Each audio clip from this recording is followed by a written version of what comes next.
of House of Legends.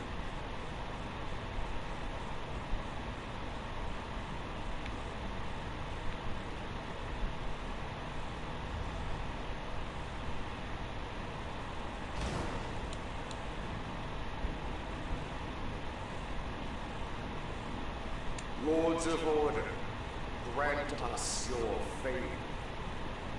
The dork. 150 for basic auras. Man.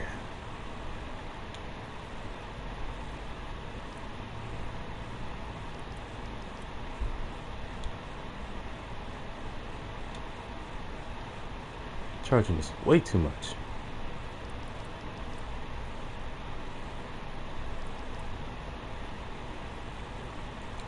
It's amazing how MMOs or like anything that's massive multi-online player or massive multiplayer, you know what I mean. From games like this to Fortnite, how they're able to constantly get away with overcharging everything. Like if you try to buy something using in-game currency, they really love to overcharge you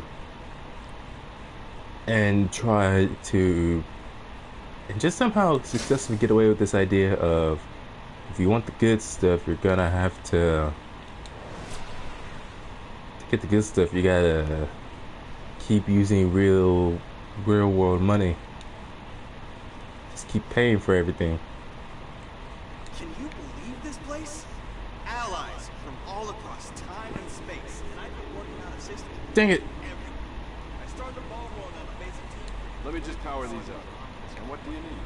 Battery, dark materials. Your name, location of the prime ally. Stuff seems to be coming along. It's obviously a trap, so if you do choose to go, please be careful. Like, what is this supposed to be? New 52 Captain Atom or something? Like, from what universe does this version of Captain Atom show up looking like this? But from what I've seen, they do still have the classic Captain Atom roaming around somewhere in there.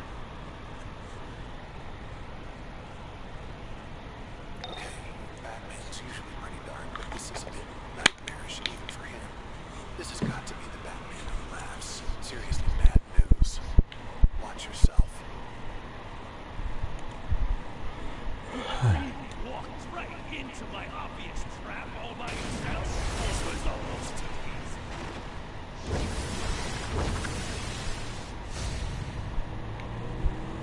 Not much of a trap if I'm able to get away in the end.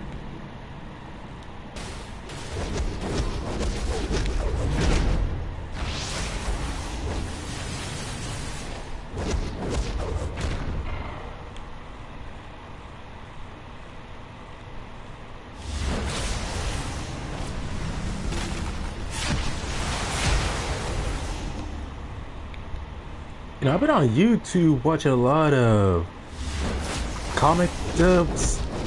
I don't know where exactly people are making these comics, these fan comics of the Has-Been Hotel universe.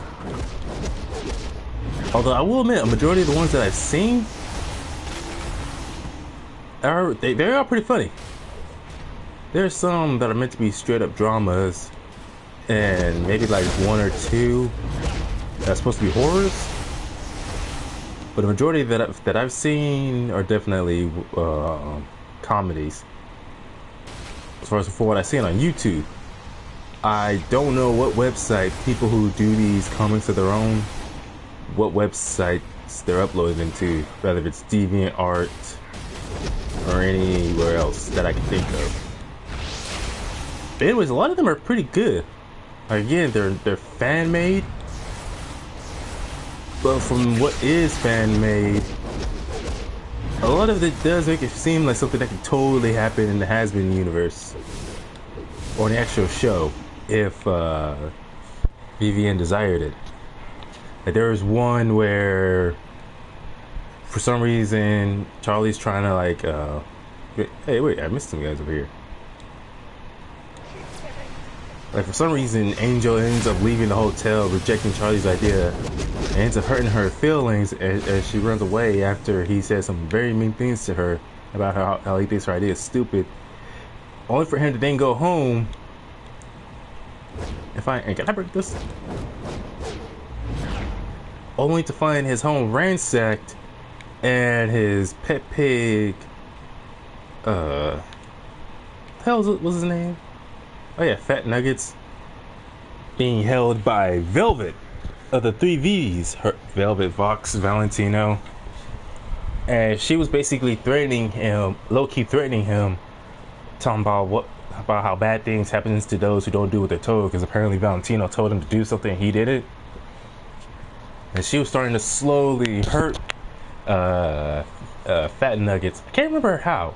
I can't remember if it was like she was holding him, cradling him, but then, yeah, I can't remember how exactly.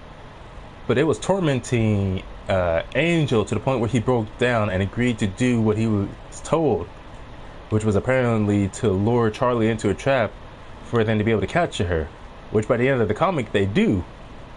And you just see Angel in the background just probably feeling awful about what he did. But Oh, sorry. Soft luck. You have to be smarter than that. man, what a jackass. Man, if it was me in that situation and like somehow if I was a character related to Charlie, like a close friend of hers or even a relative, if it were up to me, I would totally probably kill the 3 V's. Freaking overlords, man. Kill them or just beat them just beat them so badly that they would never be able to walk again. That's what I do to them. And probably do the same to Angel, or even if Angel tries to apologize, I just tell him, Angel, shut up and get the fuck out of here, man. Just leave. That's what I would do. Like, instead of accepting his apology or taking him back to the hotel, even if he did apologize or beg for it, I just say, hey, get the fuck out of here. Your BS. Actually, I got that idea from, it was some weird drama. Hey, wait a minute. There were supposed to be some minis that showed up for me to fight. Anyways, it was from a drama film that I saw. It was some white woman and her son, and they had this issue to deal with. I think it was a husband.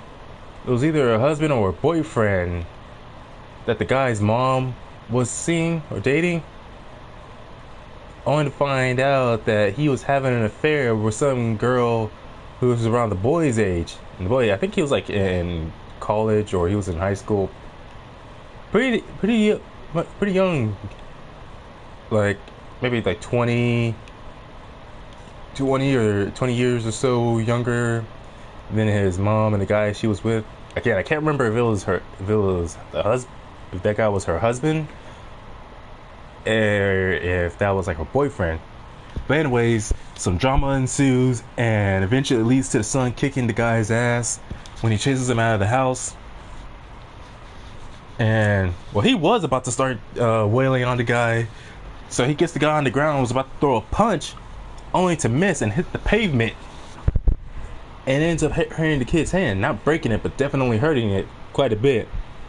But he was still about to get back into it until the neighbors came out and saw what was happening and told the kid otherwise to let him go, because the guy was definitely about to retaliate until the neighbors were there, a few of them, and they all just glared at him and told him, you better get the fuck out of here, man, before you do something stupid. And so he does.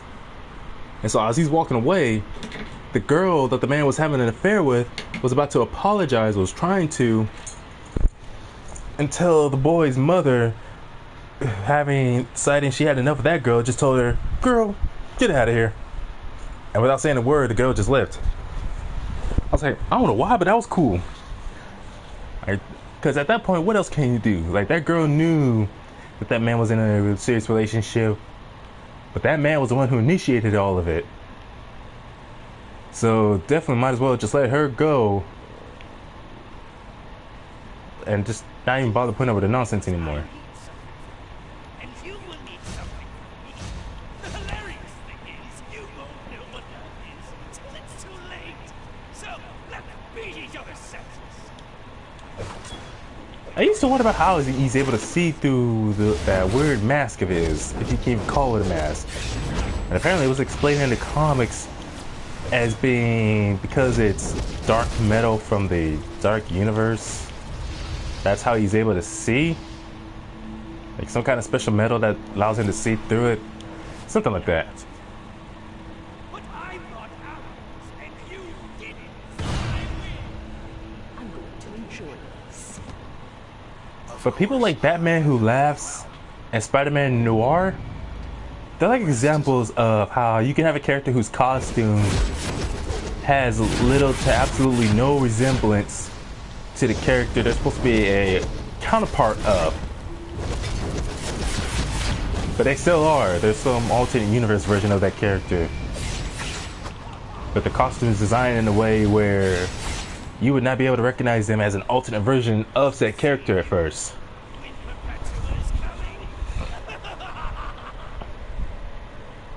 Like for Batman Who Laughs, those pointed tips that are supposed to be like bat ears, and the fact that his costume is black and gray is all the resemblance he has to Batman costume-wise. Where Spider-Man Noir, the parts of the eyes being this bright white and being big like Spider-Man does on his mask, and he's supposed to have a spider symbol on the back of his costume. That's all the resemblance his costume has to the classic Spider-Man.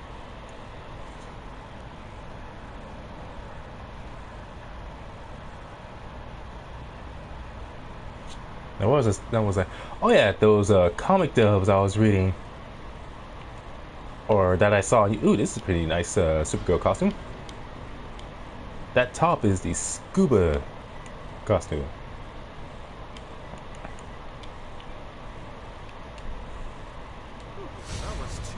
Katara Clearwater. Oh, that's pretty cool costume. The Mystery 667.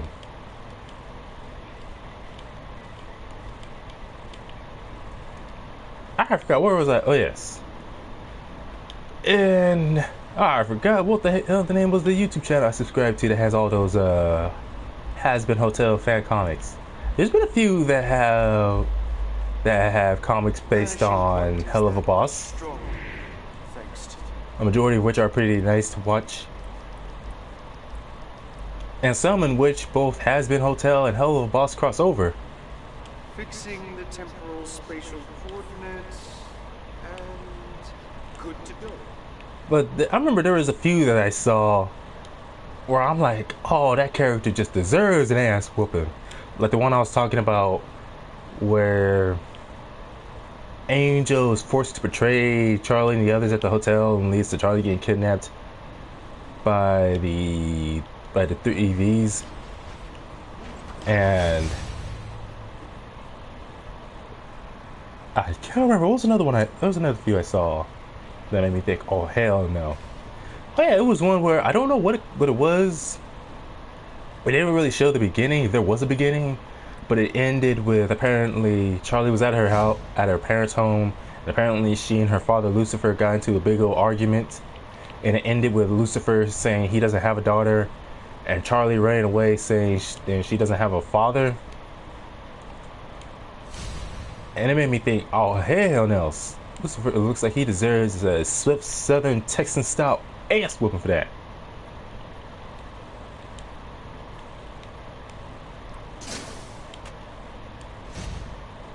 I'm like, if anything, it looks like his wife would have to be the one to give it to him.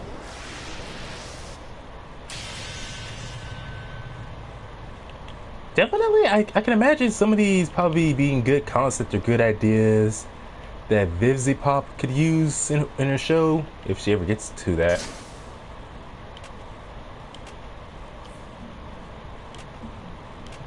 But as far as like canon material made by Vivzy Pop herself, like that song Charlie sings, hey, that looks pretty cool. That song Charlie sings at the beginning of the pilot episode, Chasing Rainbows, where it sounds more like Charlie singing about how she was just chasing rainbows and her ideas were nothing but a failure. And it all came crashing down. Now, someone said that they read somewhere. They didn't say where exactly, but they just said they read somewhere where supposedly Charlie singing that song is supposed to take place after the series. Where basically it's after she opened the hotel, and after a year of trying, her idea fails. And so she's just forced to set up the fireworks, signaling the end of yet another purge. Wait, what was I gonna do? And then we're shown the end of a purge, but it's actually at the beginning. So basically, the song, Charlie singing a song about chasing rainbows, her ideas being a failure, and how it was all just a delusion of grandeur she had. Like, that's at the end of the series. But then it does a sort of backwards time skip to the beginning of where it started. Play a Dcuo alert already. And some people say that that's what they're kind of hoping. They're hoping that that's how the series ends. Like, cause they can imagine it to be like that, cause due to the idea of somehow people being sent to hell and yet being able to redeem themselves and end up in heaven. Like Alistair says, their chance of redemption is the life that. Oh, I didn't want to do that one. No, I don't want to do that one. Like their chance for redemption was the life they had been given in the living world, and they wasted, and that's how they end up in hell. I remember he was pointing towards Angel and Vaggie as an example. You know, technically he himself is also a major example. Basically, the idea is that Charlie tries, she can't redeem anyone. It all fails. And she's just living in this constant state, depressive state as a result.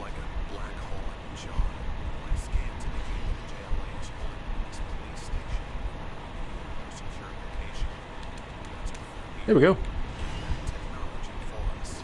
And I gotta admit, I'm kind of honestly hoping it ends that way too, because Charlie was given so much heck to the point where even her own father had at one point declared that her idea was a bad idea and wasn't gonna work or anything.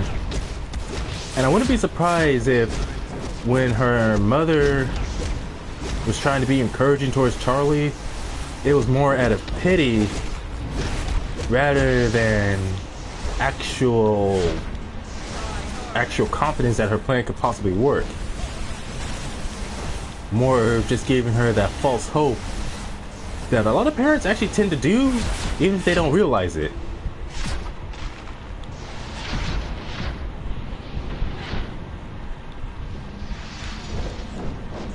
Hey, thanks for sticking around and helping me, jackass.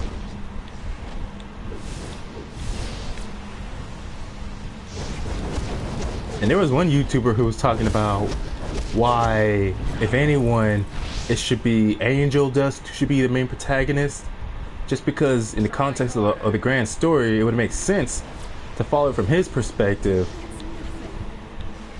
And he was saying how instead that the show isn't about Charlie actually being able to redeem someone, but instead the show's about her gradually losing her mind as the series goes on. And he said, well, or it could turn out that the story's about Charlie losing her mind and you guys will all come back and tell me about how wrong I was and all that other stuff. That was kind of funny, but he did have a point. He has a point that might be how Has Been Hotel actually ends up going.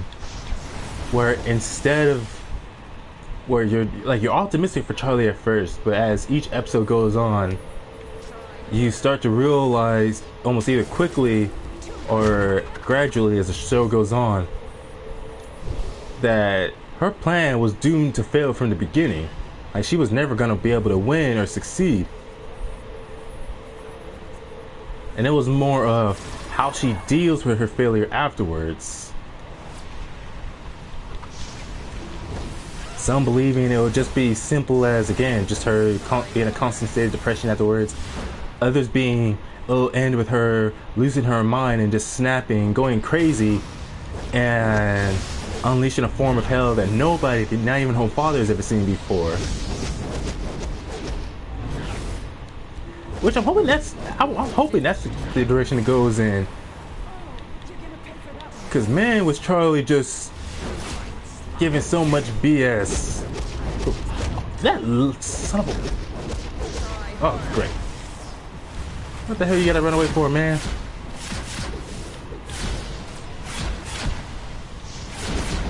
Oh well, I'm out.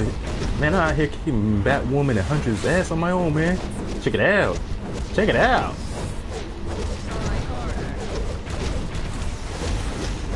I'm like a Muay Thai master. You don't want to mess with me?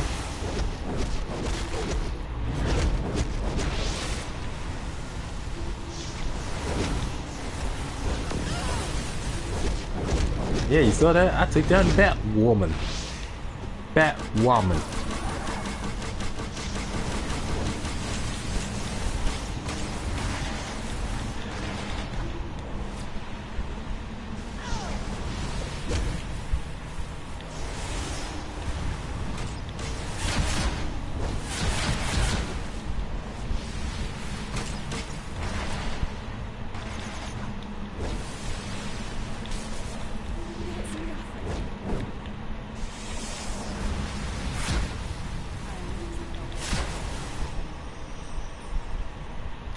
Oh, sweet.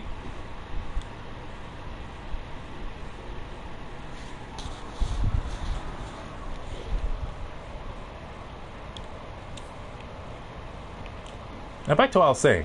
And a lot of people who have, I've been on Instagram, and there's a lot of people, I mean a lot of people where it's not even themselves, but they make these Instagram accounts of their OCs, of them essentially pretending to be their OCs. Kind of like this idea of what would happen if their said OC actually existed in Has Been Hotel and used the Has Been Universe's version of Instagram and was uploading content on there and all that. So that's the idea behind all that.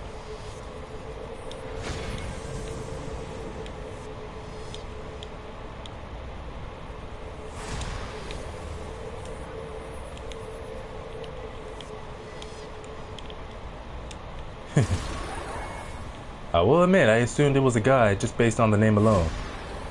Whoa, nice shot!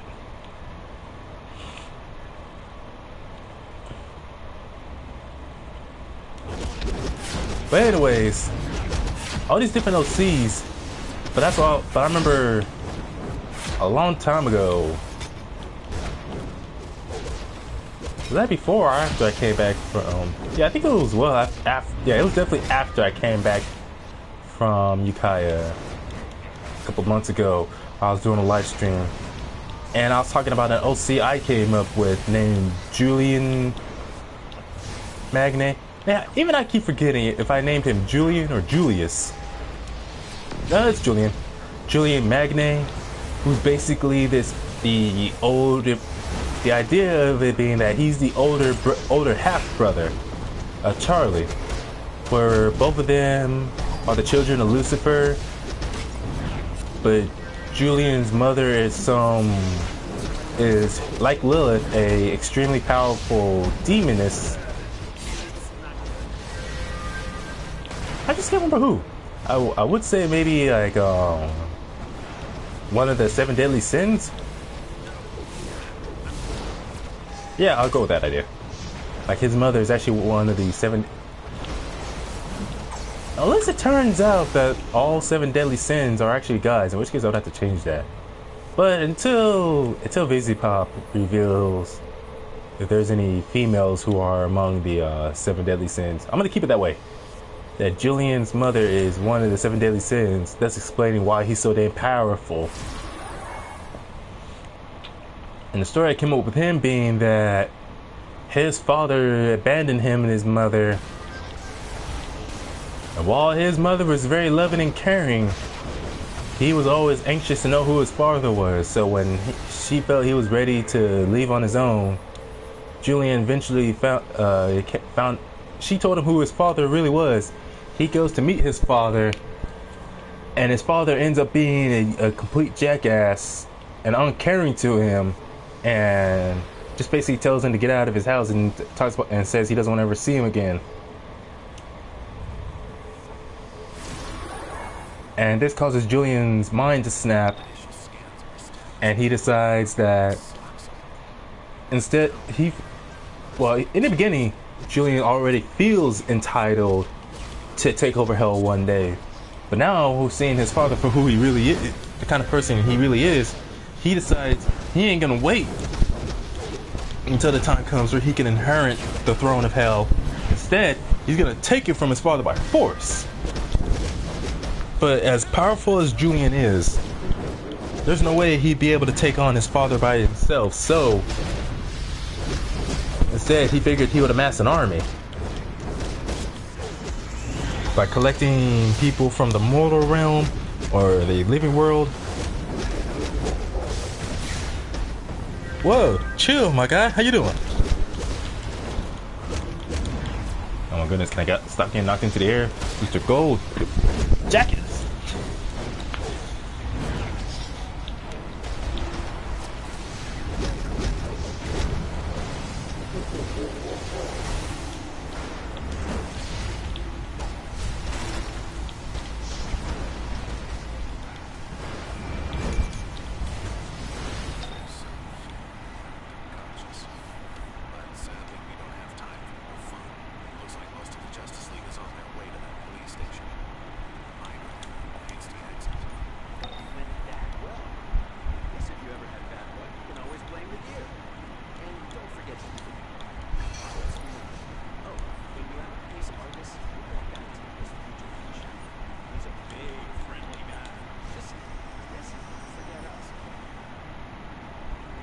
Dual pistol style.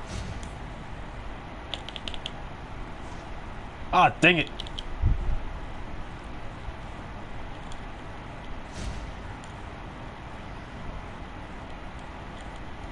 Oh wait, no, I'll definitely be giving this a soda cola.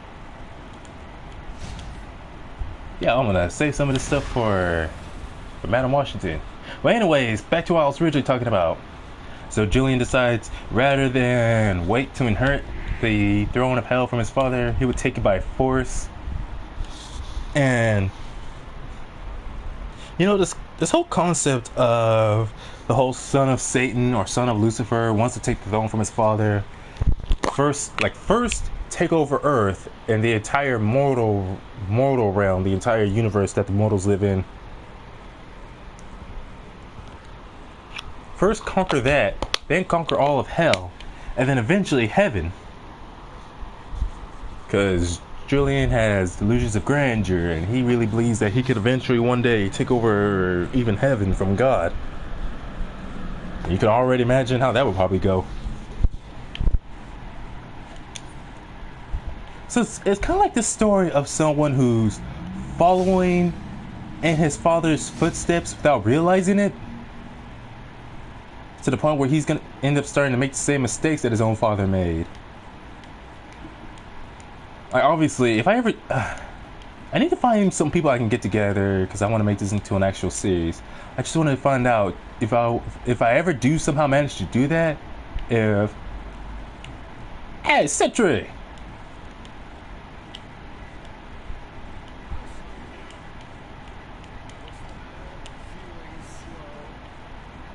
shut up, Reverse Flash.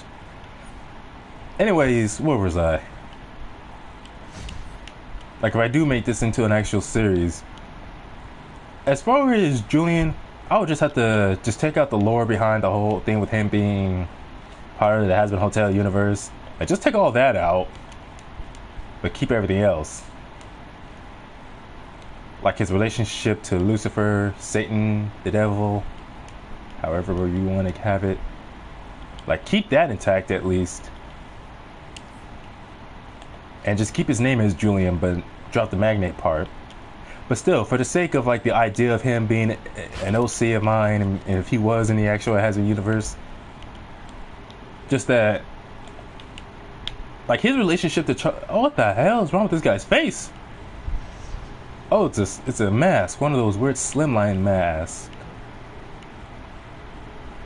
I'm about to say, this dude looking creepy as all hell. But anyways, his relationship to Charlie would be that eventually he comes into contact with her, explains how he knows about her and how they're actually related. I can imagine if Charlie were to find out she actually has an older sibling, that Charlie would probably be... How are you? Oh, I'm doing great, man. How are you? Man, woman, let's not assume here. Let's remember, we're in 2021. We are not allowed to make assumptions because that can lead to all kinds of controversy. Who am I kidding? It's freaking YouTube. Just don't want no one taking the simplest of things and blowing it out of proportion. But that's humanity for you. But anyways, like his relationship to Charlie would be is that, his relationship to his father would be that he hates his father with a passion. That's why, again, like he hates his father, but there's still that part of him. Man, the monitors around here are so... Chun-Li! Everything about it except the top. Like, if they could find a different top to go with, that would actually look better. But anyways, it's like, on the surface, Julian hates his father with an absolute passion. But underneath it all, there's a part of him who naturally, like anyone, even as a grown man, yearns to earn the... I'm thinking of so many words at the moment. Like part of him who wishes to be able to earn his father's love and compassion, knowing that he will never get it. Kind of like Calabac to Darkseid.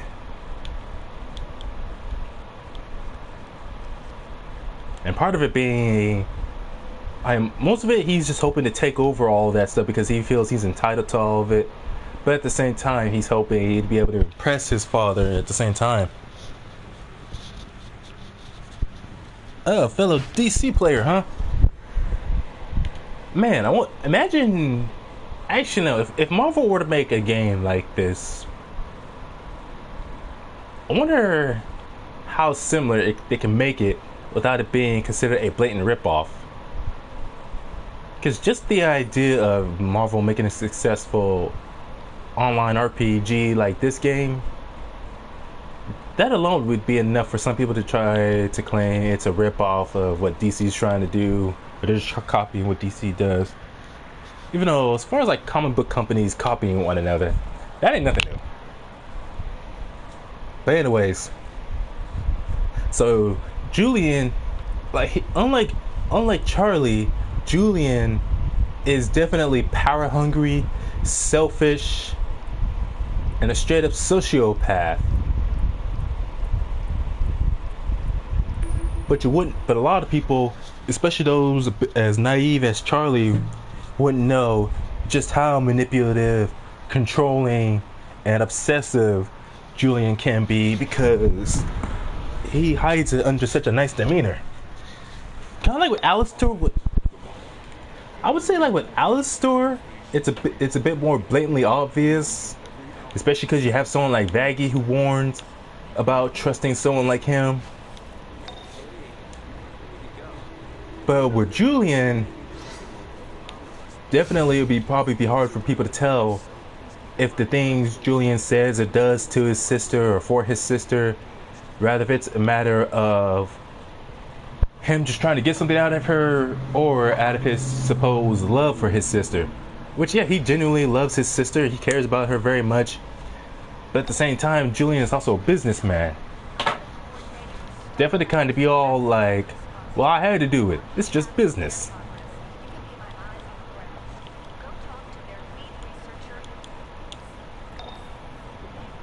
Like Charlie being his sister and him caring about her a lot is what spares her from his full wrath or from what the worst he has to offer. Yeah, that's my last name.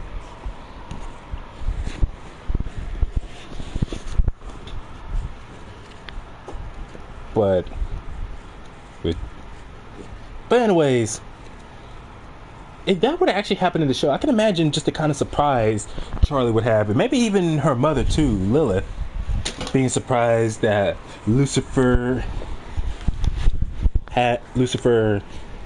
Well, no, because the fact that Lucifer would be so quick to abandon Julian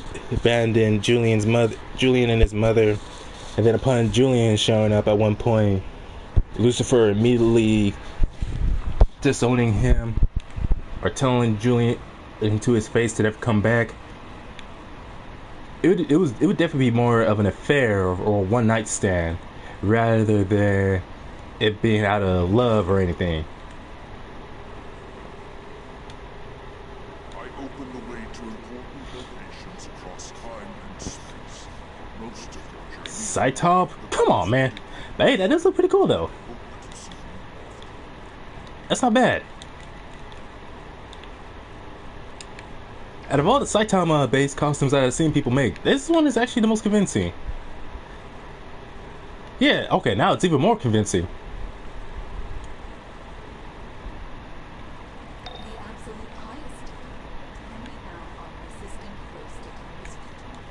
I forgot where I was. Oh yeah, as far as being the kind who often comes off as being very professional, yet charming in a way, obviously a trait he would share in common with the likes of Alistair. To the point where they would respect each other, but they would also be cautious of each other. Like, even Julian knows that despite the huge gap in power between the two, even though Alistair would never be able to gain enough power to take down the likes of Julian, there's definitely the fact that Alistair could end up tricking Julian into doing something he normally wouldn't do, or doing something that Alistair would want him to do, if he ends up not being careful. So obviously, to avoid that, that's part of why Julian just has this underlying level of paranoia about him.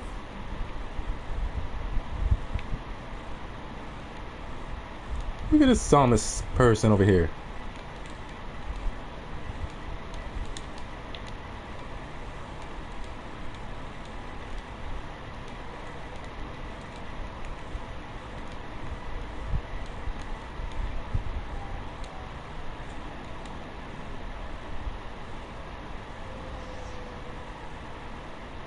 Although even then, as psychotic and straight up evil and terrible as Julian is, there's things even he would be disgusted by. Not so much as the concept of it, not so much the concept of it would disgust him, but more of the idea of himself engaging in it would disgust him, because he believes it's something that only barbarians or those with a weak mind would engage in. From incest to, incest, cannibalism, pedophilia. Yeah, the idea of people doing that doesn't bother him. It's just the idea of himself engaging in it. It's more anything that he sees as something only a desperate person would do. Yeah, he wouldn't waste his time engaging in it himself. Thinking of himself as one of the more refined sort of types. Kind of like Moxie. Because I remember Moxie sort of acting a bit pompous and acting like someone who believes himself as being above, I don't know, above certain standards, having a quote-unquote refined taste. Mostly when he was talking about why he felt like he would be able to talk to Verosika and not be all surprised or blown away by the fact that she's a pop star and all this other nonsense. Especially when she was who was it? I can't remember what it was Blitz said, other than how she was using a studio right across from where Blitz's office was, or how it was on the same floor as Blitz's office. And dang it! Man, everyone's got this cool armor. Mr. Miracle and his wife, Big Marta, are good people. When they called needing help, I knew you would want to give them a hand. So, down to business. My police scanners have been picking up the lies of Intergang's criminal activity. It makes sense. They are notoriously connected to Apocalypse. Check in on them and see if it's related to the dark side's venture. If it's Intergang, then there's no way it's not connected to the dark side in some way. Like, that's the whole thing of Intergang, essentially being Darkseid's eyes and ears on Earth. But anyways, oh yeah, back to Julian and what I would have for him as a character. I don't know. I think it would start from that. Just initially, him showing up and revealing who he is to Charlie, and it will lead to Charlie and possibly her mother wondering why exactly Lucifer would keep this sort of stuff from them.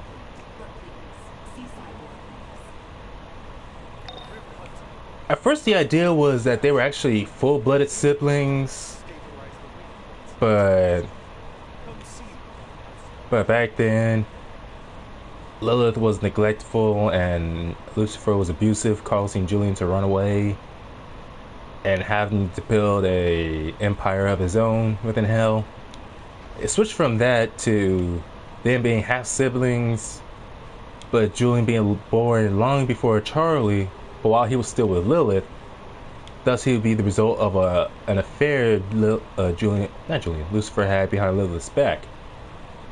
I'm still contemplating it between being that and being between him being born long before Lucifer even fell in love with Lilith.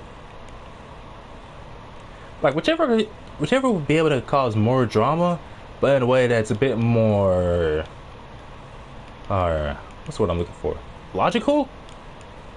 So it doesn't just come off as being cheesy, like something you definitely have to take serious. I would guess, yeah, definitely, if it was more of Lucifer got some other demoness pregnant while having an affair behind Lilith's back for a brief period, that would definitely stir some shit.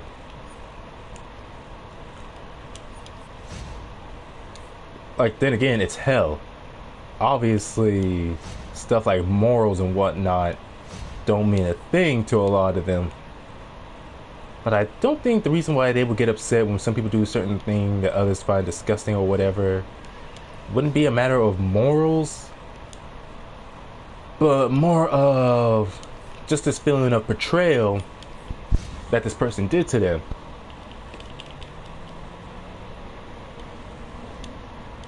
All of them having a sense of pride, basically. I wouldn't know how to describe it.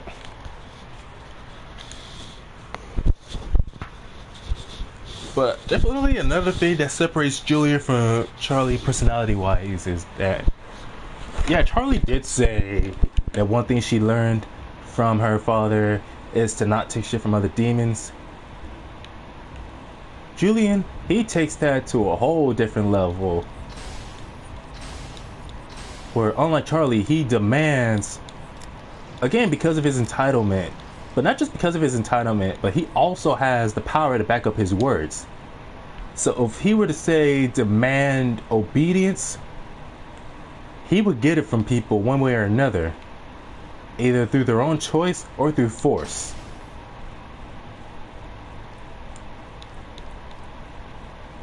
Like, if he has to force you to obey him or do as he tells you, he would have absolutely no problem doing that.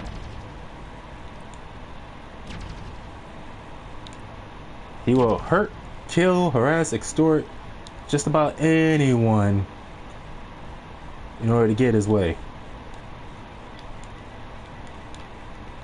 And because he's very protective of Charlie, if anyone were to get in her way, they would better hope he's in a forgiving mood that day.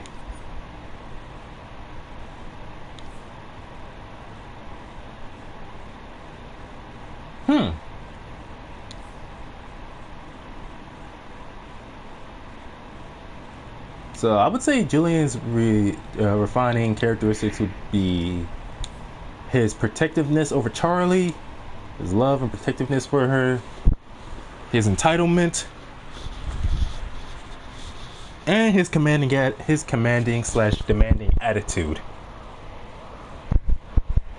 But of course, it'd be kind of cool for someone like Julian, simply because he's able to command or demand authority. Command respect from others just because he has the power to enforce it. You know, Visa Pop herself said that Charlie is definitely way more powerful than Julian. Not Julian, way more powerful than Alistair. Now, you probably wouldn't, like, if you don't know anything about the lore behind the Has Been Hotel universe, you probably would have no idea if that was the case. Just going based off their attitudes, their personalities, and how they behave, you would think that Charlie wouldn't be all that powerful or something like that.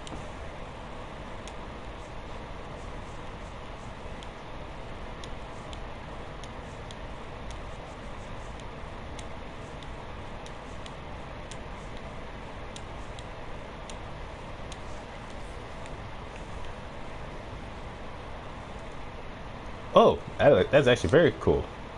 I got to tell them.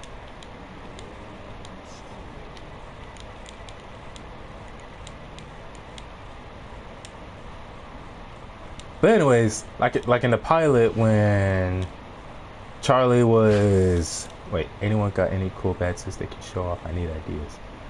Like Charlie, when she was being verbally abused or verbally assaulted by Katie Killjoy.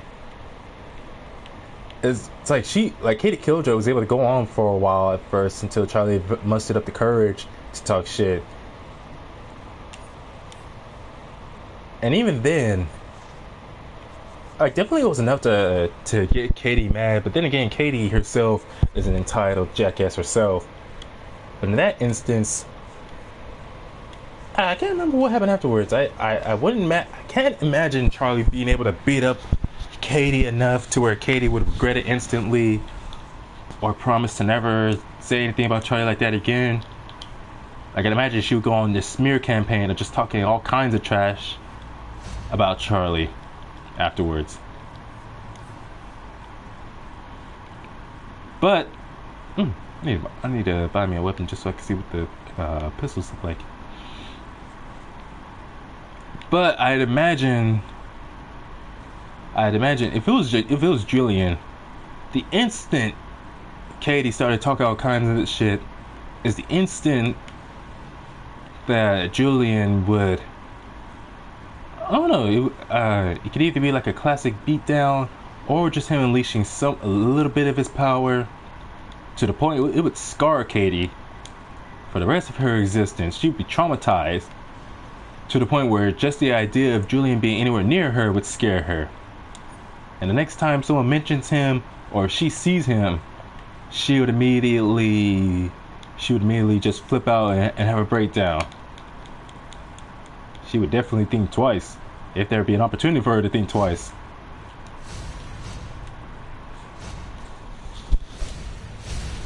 Essentially to the point where even Alistair and all the other overlords, pretty much everyone except for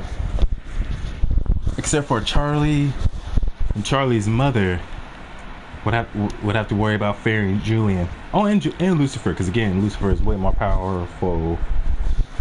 It would make sense for Charlie to one day having to reveal that despite how nice she is definitely not the kind to be fucked with.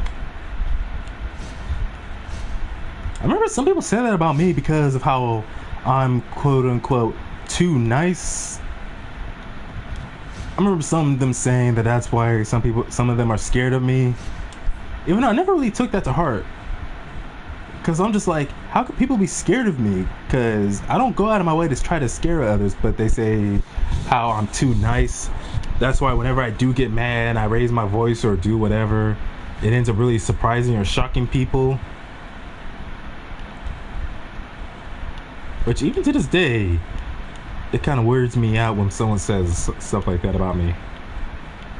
Like, it doesn't hurt my feelings, but I'm just like, cool, I didn't even know I was capable of that. Being able to intimidate or scare people without even trying.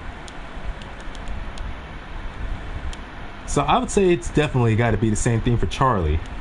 Where because of how nice she is, that's why people don't realize just how scary she can be.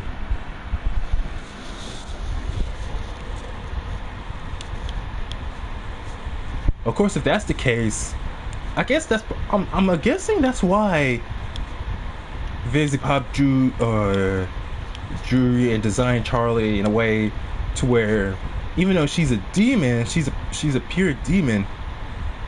Well, no, she's actually not pure demon. Like, she's half demon actually, because her father Lucifer is not a demon; he's a fallen angel. Thus making Lucifer the most powerful because he has the powers of an angel. An angel no longer allowed in heaven. But we'll see. There would be the fact that her father is an angel, thus making Charlie half angel, half fallen angel, and the fact that her mother is Lilith, queen of the succubus. And I'd rather that would definitely make her very powerful as a demon, but powerful enough to be considered one of the most powerful characters. That I do not know.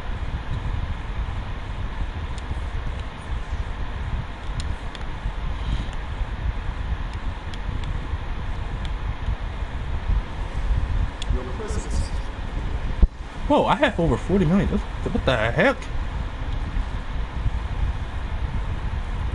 How did I get so much?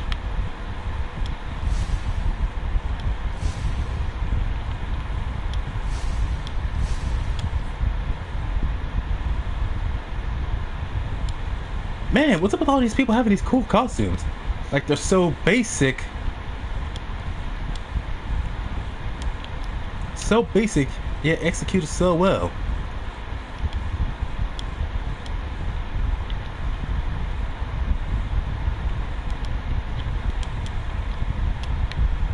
But yeah, that's why it kind of annoys me when you have characters like that. Characters who have all that power, but they're either too scared or too nervous or whatever, or as they say, too nice to unleash that power. Which, yeah, I understand. You have all that power, so you gotta show restraint so as to not go overboard and risk hurting the ones you care about. Well, that's definitely true for real life, but in fiction, my immediate thought is kick that fool's ass. That person's talking all kinds of shit. So that's why I'm hoping, as messed up as it may sound, I'm hoping this series for Hazbin Hotel goes in the direction of Charlie just one day deciding she had enough of everyone's BS and then just unleashing all kinds of hell. Like, yeah, they live in hell, but she would show them a type of hell that even they didn't think imaginable. And thus everyone who may have tormented her or hurt her feelings in any form will be given all kinds of reasons not to ever do something like that again. To the point where maybe even her own father or the angels of heaven would have to step in.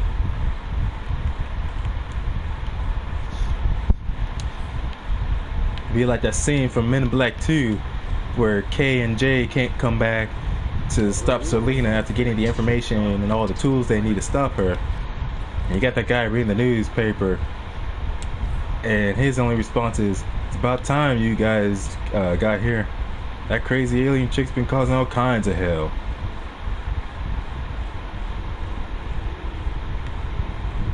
And I'm thinking, man, how much does a job like that pay to just sit there, read a newspaper all day, and basically to deter people if they have no business being there, or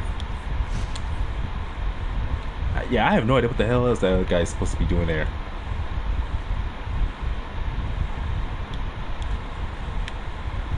I guess it's just that, just to direct people if they're supposed to be there, and if they're not supposed to be there, just basically tell them to beat it.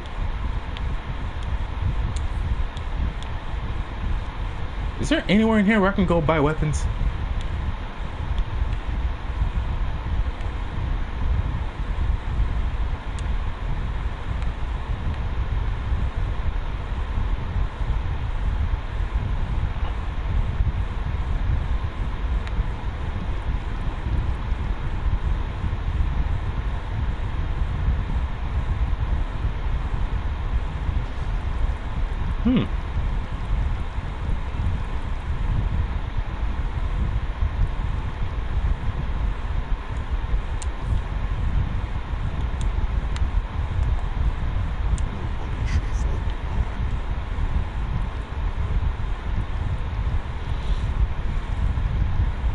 I'm guessing the reason why they got rid of those, ooh, what the hell was I thinking of? Those vendors that you're supposed to get, that can get you the weapons and armors based on your character's level, or quote unquote what story you're doing. It's because you're supposed to get it all from here at the House of Legends.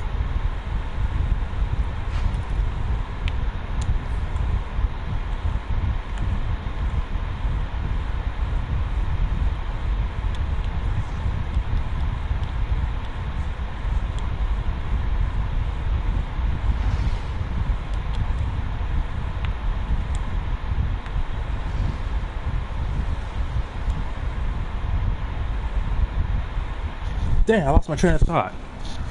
Oh yeah, what Julian's likely relationship with the others would be. It would definitely be, he and Charlie would get along very well. But even he knows there are some decisions, like first and foremost, because he's a businessman, and his way of trying to take over hell would be basically corporal takeover. Slowly but surely taking over businesses from other people, be it through honest or even dishonest means if he has to. Again, the whole, sorry, but that's just business, just the way it has to be. Wow, I never got this yet?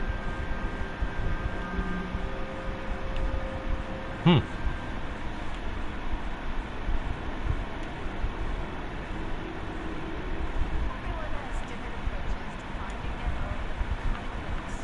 Remember, the truly bad here is broken. So if you ever see the local shield location on your minimap, get repairs from any vendor.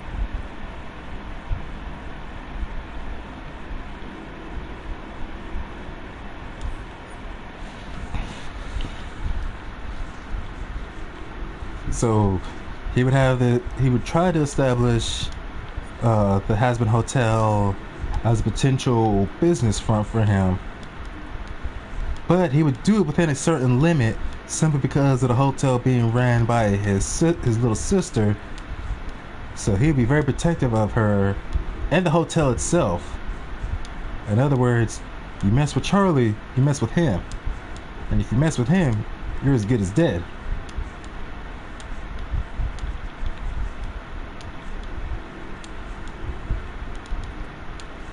As for everyone else at the hotel,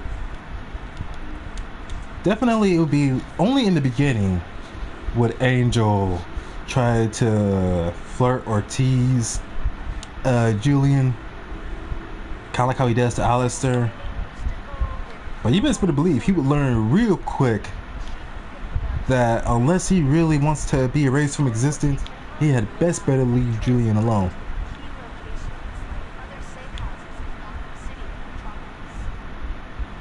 As for Vaggie, well, from what I've read on, well, it was on the what was it, the Wikipedia site, the wiki site for HARASSMENT Hotel, that Vaggie has a general distrust in men.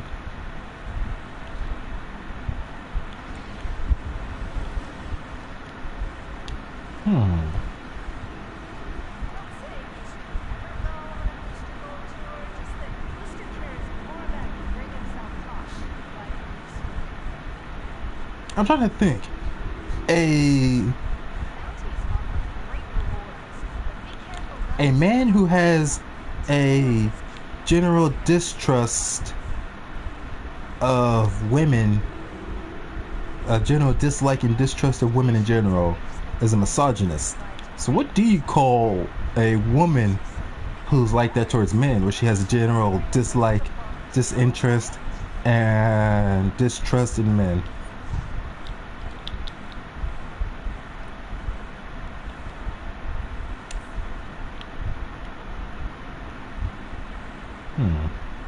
I gotta look that up. But anyways, that alone would be the reason why Maggie would just not trust Julian. Well, initially. But of course, over time, the more she sees him, the more she realizes he may care for Charlie, but even that doesn't stop him from being a bit shady towards her or around her.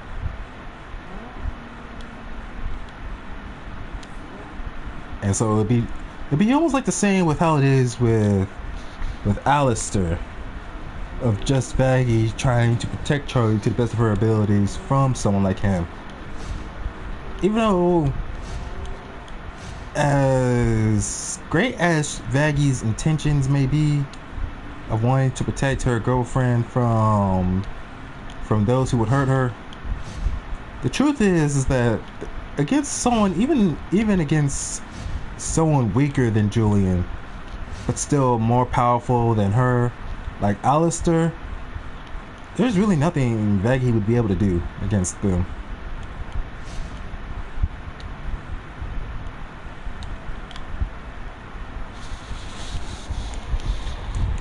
But that alone wouldn't really stop her from trying, though.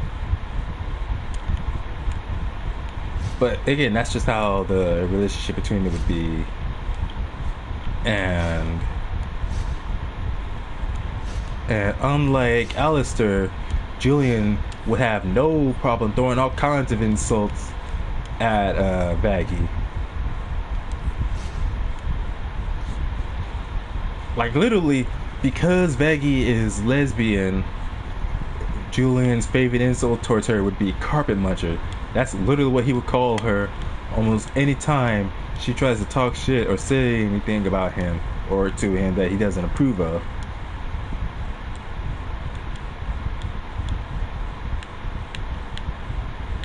Yeah, that's kind of cool.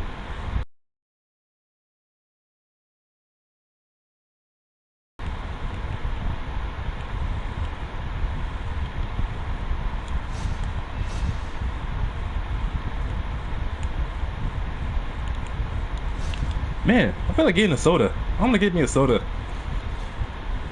Maybe I can do that. Go. What time is it? 8:02 p.m. So maybe should I go till like 9 o'clock? Between 8:30 or 9 o'clock. Yeah, I'll stop. Go out, get me a soda. Go out for a walk.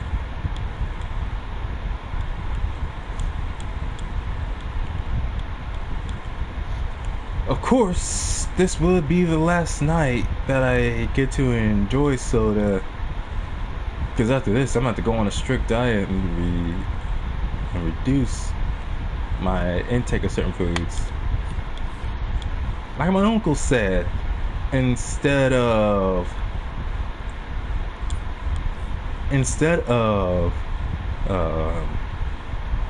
constantly eating beef, eat more, add a little more hell's the other one, and fish to my diet, which I have. There's this restaurant, I forgot what the heck the name of this restaurant is, that makes this awesome fish. I've had, let's see, I think the first one I had was tilapia first, a couple times, and then salmon.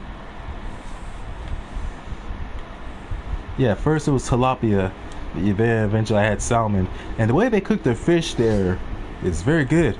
Of course, I'll have to pay extra because I got to order off of DoorDash, but it's so worth it.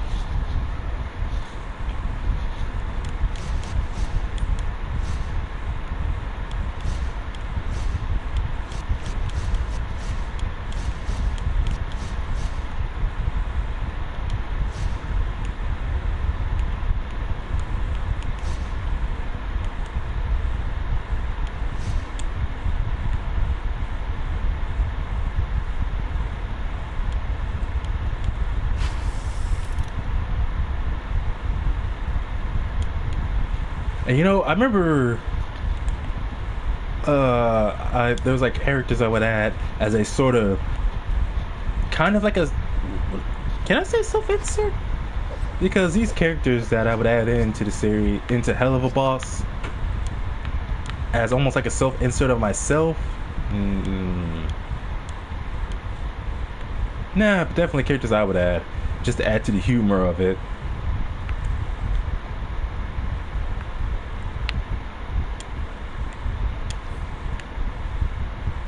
Like I would take one of the characters I created from my universe and put it into Hell of a Boss as as a new fellow employee for Imp. But he doesn't, unlike the other two, Millie and Moxie. This character, yeah, maybe you could say it's like an alternate version of Ajax. Anyways, would not, I repeat, not put up with Blitz's. Okay, would it be the point calling him Blitz? Even though technically it is in fact Blitzo, he just prefers being called Blitz. Anyways, he wouldn't put up with any of Blitz's crazy bullcrap. And if anything, he would be honest and admit that, or Blitz would admit that he hired the guy just because the guy was looking for a job. And Blitz figured he could hire that guy like a bodyguard and it would make the job so much easier. Instead of having to rely on some random ass MacGuffin or plot device happening for them to be saved. Kind of like in the latest episode when they had to be saved.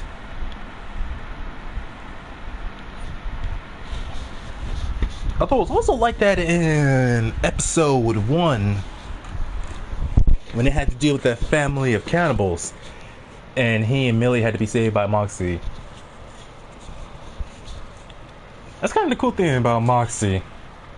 He's also a character that takes a lot of crap from people around him. From both, well, not from Millie, not from his wife. But definitely quite a bit from Blitz and from Luna. And even from Millie's parents. But he's shown that given the right tools or given the right circumstances, he can be very dangerous himself if he wants to. Just being the professional that he is, and even he has his morals. Like the idea of doing his job, and he admits that he doesn't like the idea of killing a whole family of innocents. Even though Luna tried to talk some sense into him about it, saying that he himself wouldn't know if the people he's hired to kill are all innocent. Which was shown in that same episode. Because he prevented Blitz from killing Martha, who was their main target right then and there, even though Blitz had that shot. And Blitz was definitely mad about that. And Moxie admitting that they just seem so happy and wholesome. And again, just Blitz getting on his case saying who is innocent in this world. And so it was shown that the family was actually a bunch of cannibalistic psychopaths. Even the dang kids. I don't know, man, where was that from? That line of, boy, that escalated quickly. I wish I could remember the name of that movie, because I remember it was Will Ferrell, I believe, where he was playing as a news anchor. He was a news anchor, and I remember that scene of him just going, boy, that escalated quickly. I remember that basically became a meme of sorts. And so that's definitely some, or not even that, but who's the one who made that song? Was it, I think it was Drake, where he sings that line, he goes 0 to 100 though real quick.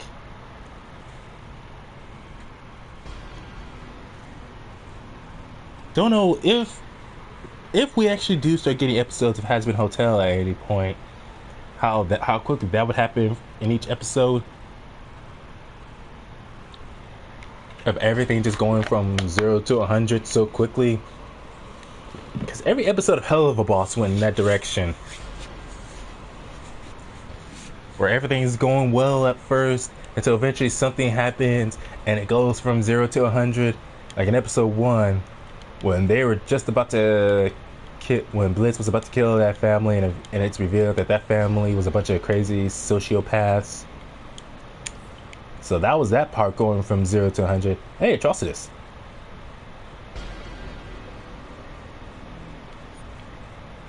What? I'm trying to remember in episode 2. I'd say the moment it went from 0 to 100 what in episode 2 was when Blitzcon started a fight with the animatronic Robo Fizz.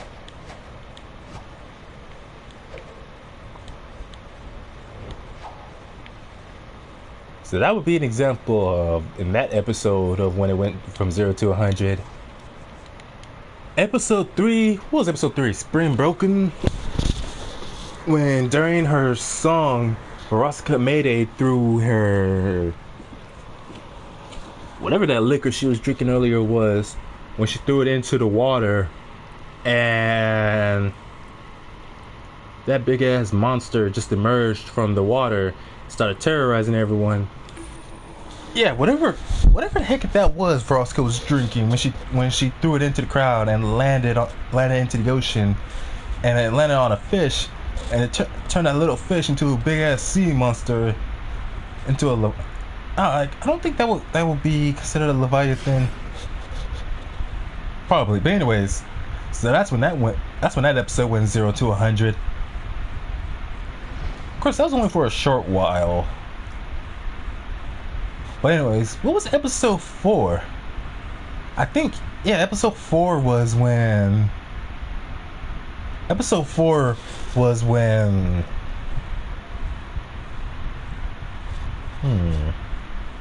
I can't say when exactly the moment that episode went 0 to 100. I guess it was like towards the end when Team Imp and Team whatever the hell those cherubs were calling themselves, or calling their group, when the three of them got into a fight. But I would say that's where that episode went 0 to 100, because I really can't think of an exact moment where it did. When the hell did I join this organization?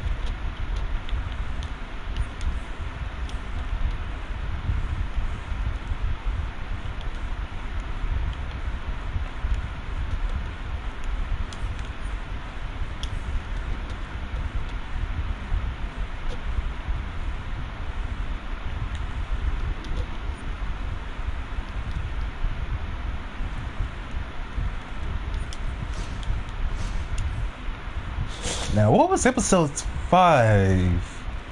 Episode 5's moment of 0 to 100, because that was the Harvest Moon Festival.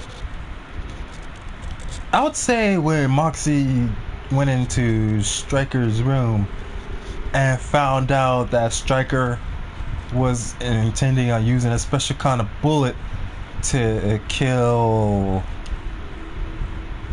Stolas. Because apparently there's a certain type of material that demons have a weakness to when struck with a weapon or a projectile of that material can be fatal to them. Which kind of makes me think of the gods of the DC universe. Can't remember what the name of that material is, but some kind of element that, although rare, is a weakness to them.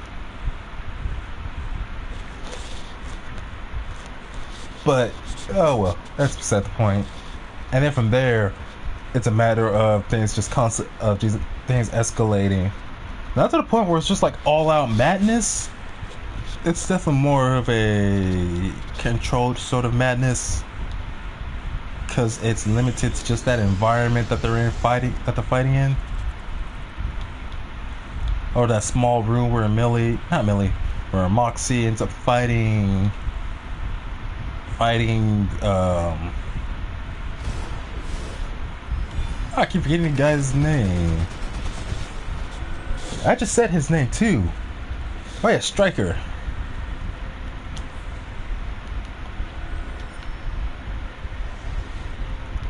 And then it's revealed who exactly it was that was paid, who was paying Stryker to kill Stolas. And side note, I would say I kind of like how that episode just shows Stolas just having dinner with his family, and you just see his wife after she gets off the phone just glaring at her husband, while like she's just glaring at him because you know how badly she wants him dead, while Stolas, he's about to eat while reading his book, but then he stops for a moment and looks at her, I guess maybe with a little bit of surprise. I guess maybe he was probably just thinking, the hell is she staring at me for? That's my guess as to like what he was probably thinking as she was just constantly glaring at him. But anyways, and you see his daughter Olivia. Wait, is it Olivia or Octavia? I don't know how it is, I keep forgetting. But anyways, haha, it's mine.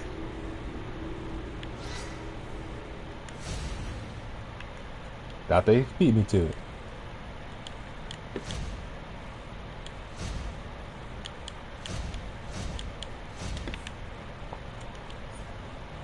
Let's just switch back to her costume, her regular costume eventually.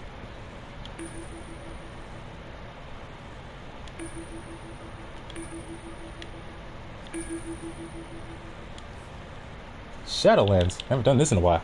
But anyways.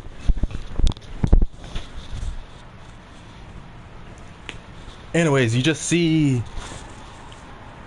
Olivia or Octavia. Yeah, I think it is Octavia. You just see them just having their dinner together. Octavia just listening to her music, not even eating.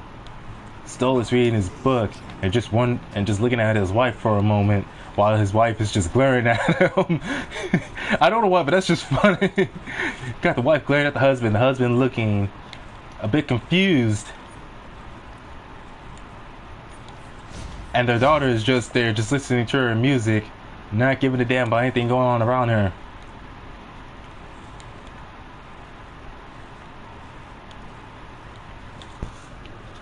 Hey, how old is Octavia, anyways? Within the Hell of a Boss universe.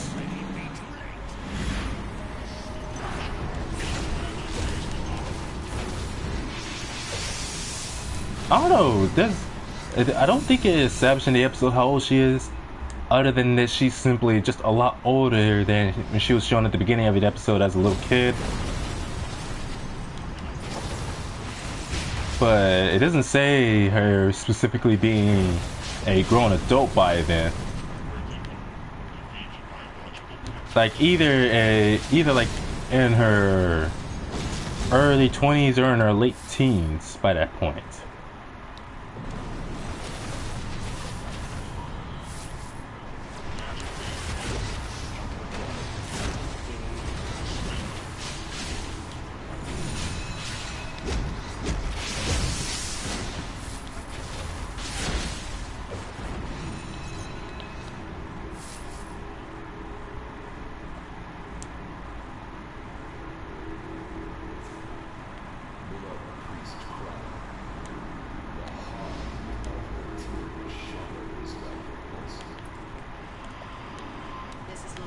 for Daily Planet Live. The first results of Brainiac's attacks on the magical realms were seen here in Metropolis, where Madam's enemy's magic shots frozen its way into the crisis past. The magical artifacts themselves time out of range. Negative atmosphere for customers and shop staff alike. My magician, my word, I read this message. This thing wires again. This Brainiac destroy all magic. I just realized every character who I've created so far and I've kept so far are all definitely characters whose powers are either based on technology that they use, like some extremely advanced technology. Either that or it's power they're naturally born with or given from another source, but none of it being magic based.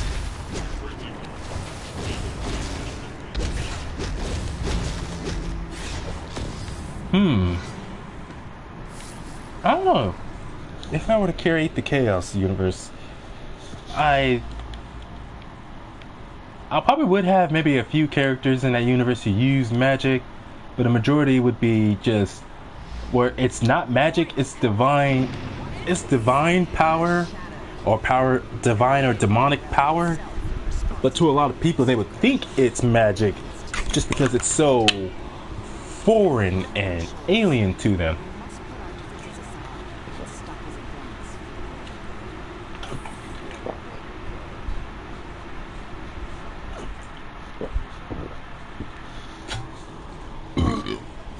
Ah, that's like some good old water.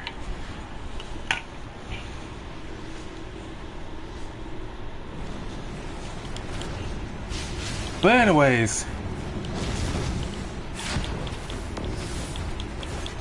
if I remember, that's how the new gods, especially the gods of Apocalypse, and how even in real life, I keep forgetting his name. The guy who created the likes of Cthulhu and other eldritch abominations. How the hell do I keep forgetting his name? And even though he passed many years ago, his work continues to inspire people. To the point where he had a whole genre of writing, of literature named after him.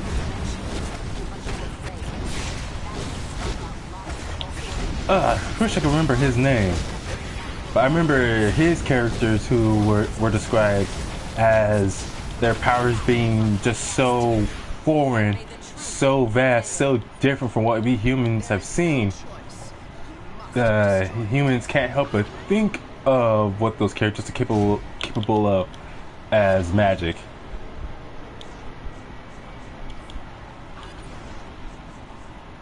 Yes, may this alliance be the first of many more. Victory is ours. The realm of magic is safe. Now, on to other realms. Like your destruction, Wonder Woman. The curse is sudden but inevitable, Freya. Our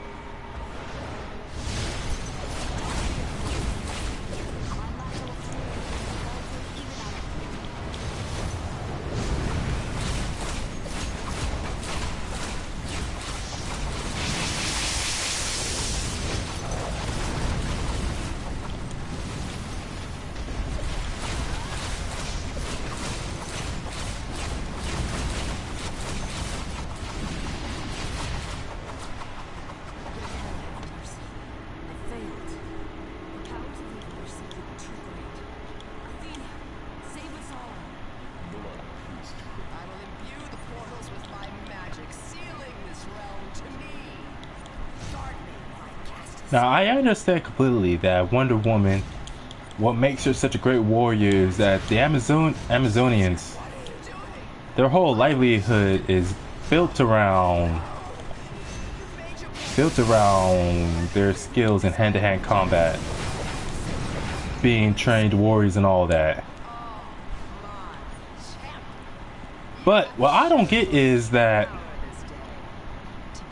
what was I gonna say? A lot of people try to use the fact that Wonder Woman has been training for so long, or is as skilled as a warrior. No, it doesn't. No, it's not. Shut up, Cersei, you liar. That's outfit though. What was I saying?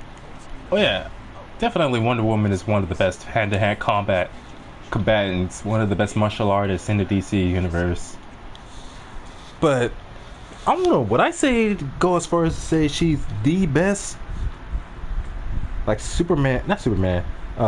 Batman goes as far as to say she's the best hand-to-hand combatant. Of course, that was some years ago. And the universe has been rebooted 2 times, if not 3 times, long after he had made that statement. Not to mention all the minor retcons here and there to the lore of DC that's been made ever since. Considering how Wonder Woman, she still has her raw power, her overall strength, and other abilities that she has, that she's also capable of. So it's definitely, for at least for me, I don't know about others, but for me it's hard to tell as to like how much of what she's capable of, how much of it is her relying on brute strength alone, and how much of it is technical skill and whatnot. Definitely a balance somewhere in there for her.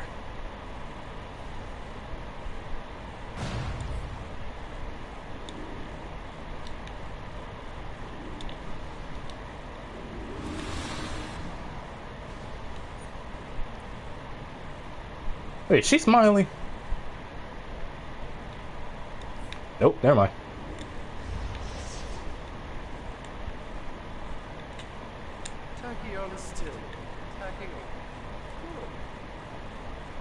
I don't know what the hell he's talking about. Charge it drawn. Cool costume though.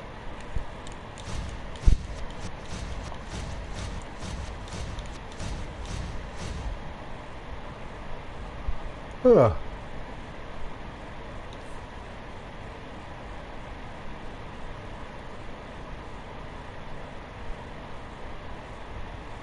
What's with that foot and shield symbol?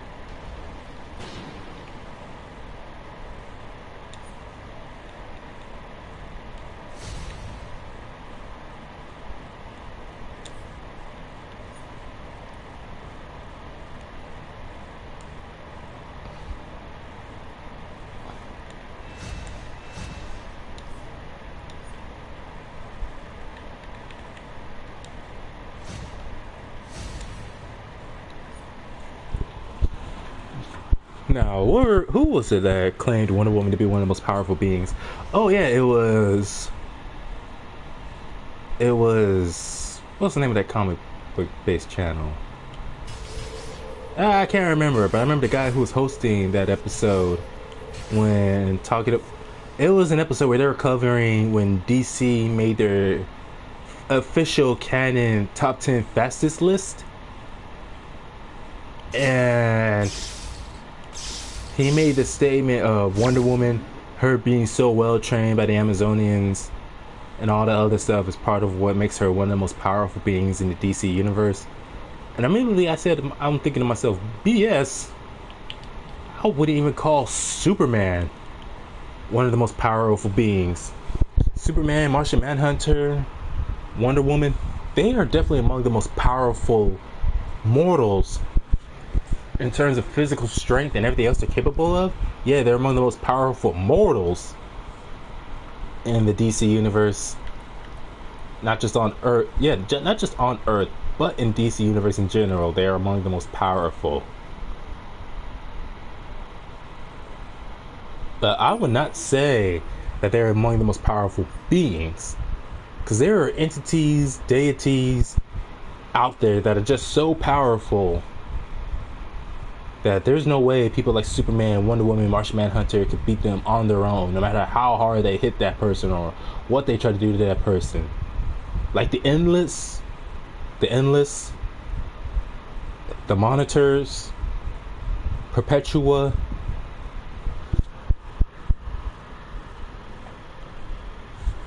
As mentioned, you have from the presence, you have his children, Michael and Lucifer. So yeah, you have all kinds of beings, all kinds of entities so powerful that they'll make any kind of mortal, even the likes of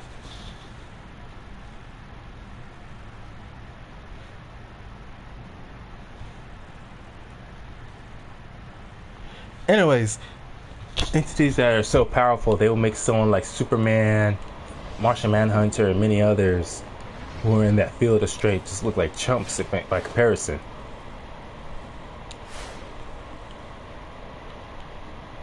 Like, there's just like, because no matter how powerful you are as a mortal, there still comes the fact that in the end you're still just that, a mortal.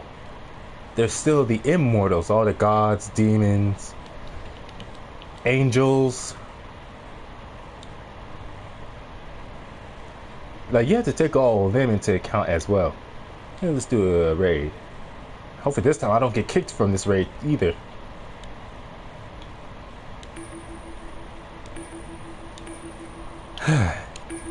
That's always the thing about DC Online that sucks.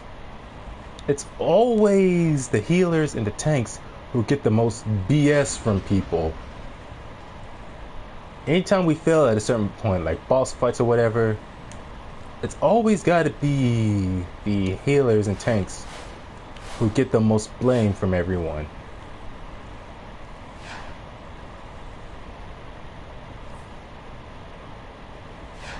Juicy drinking, what the fuck?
Oh yeah, it was in my last stream when I was talking about when I had got so much hate for during one of these missions, even though I was playing as a, I wasn't even playing as a controller role. I was just all DPS, and I still had someone harass me, and they and some other dumbass jumped in trying to get me kicked out. I hate when that happens, when there's conflict between me and one person.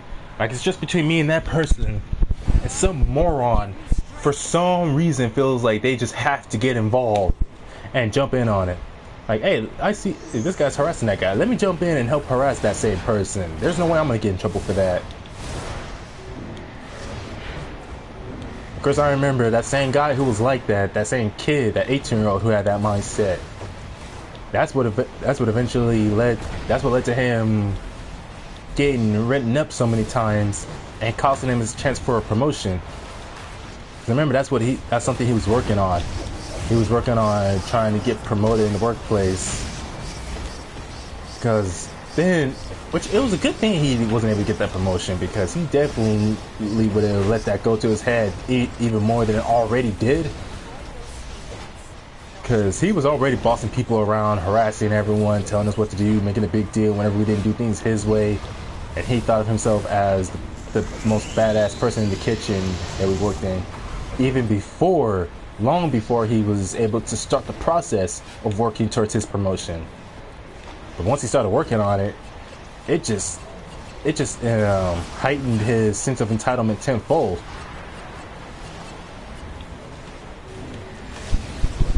Honestly, people who are just like that, where almost every action they take, everything they do, just causes them to become more, become more and more entitled, to the point where they feel like they can do and say anything and never ever have to pay for the consequence of their own actions.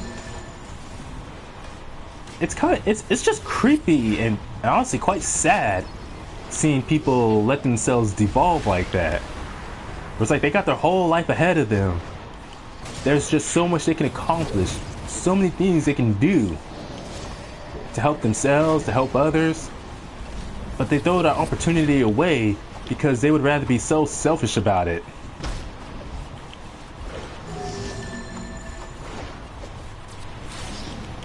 Like literally, if you're not giving them the constant praise and worship that they demand, then as far as they're concerned, you're an enemy.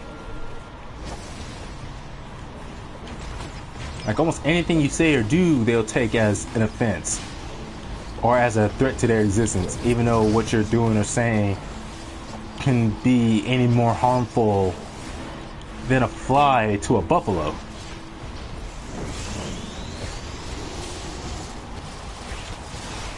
And again, just to see people constantly fall like that, where everything they are working so hard towards, or they believe they're working very hard to earn, and then thinking themselves, the kind who see themselves as these good people, but really they're just complete jackasses, and they refuse to acknowledge that. I just can't help but feel bad for them.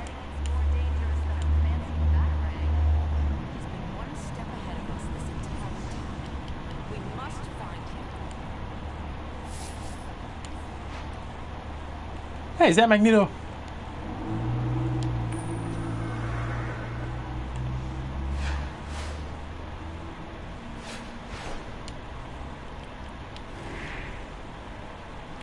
Oh, okay. I remember this one now.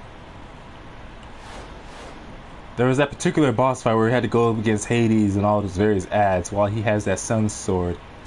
And it's just so annoying.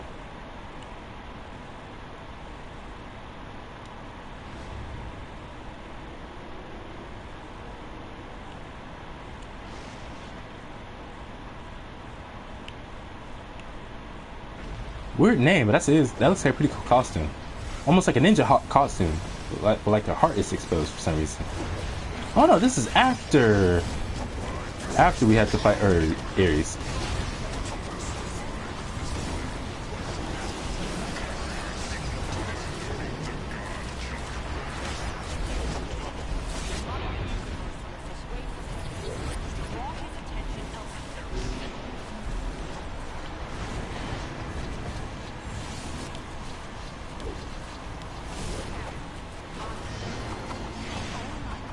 Yeah, I'm trying to think, how many other people did I know who were like that?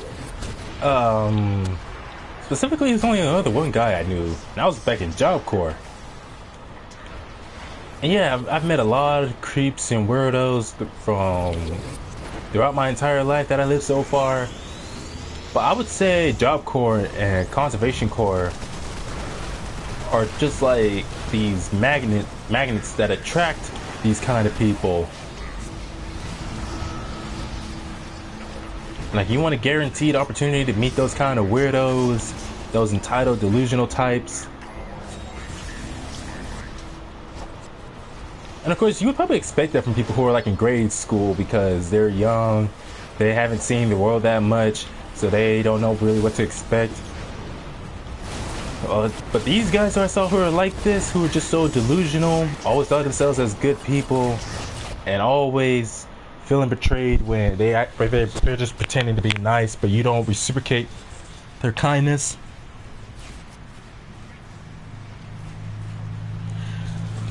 Oh man, what was I thinking? It's creepier when you see that in full-grown adults, those in their mid to late 20s and whatnot. Just seeing them just evolve so easily like that. Some do have it worse than others, where it's like, yeah, they're nice, but again, they just have a lot of these delusions of grandeur where they see themselves as better than others, and they're habitual liars. But they're still pretty cool enough to hang around with most of the time.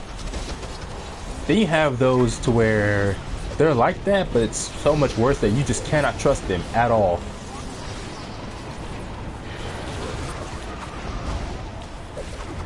And what's crazy is how so many of them are able to hide it too. In fact, my boss from the Conservation Corps, when I worked for her, she seemed very cool at first, but the more I worked for her, the more I realized how much of an entitled jackass she was. Because she herself was the type to where she would do something, or there'd be an incident, some sort of source of conflict between you and her, but she would always try to find some way to where it's not her fault, it's all entirely your fault.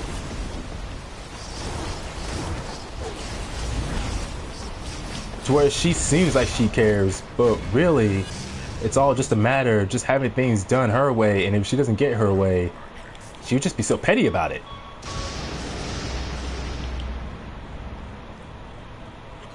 So when I reported her, so when I decided one day I had enough of her nonsense, of her smug attitude, I just reported, I ended up eventually reporting her to one of her higher ups.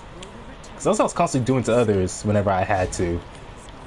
Or I was being harassed in the workplace and I decided I had enough of this person's nonsense, so I would go to whoever was above them, who I could talk to. Well, that was easy. And just report that person to whoever. So that's what I did, and usually it worked out in my favor. Because I was able to explain it in a way without sounding like I'm trying to, without sounding like some whiny little 5-year-old myself or something like that.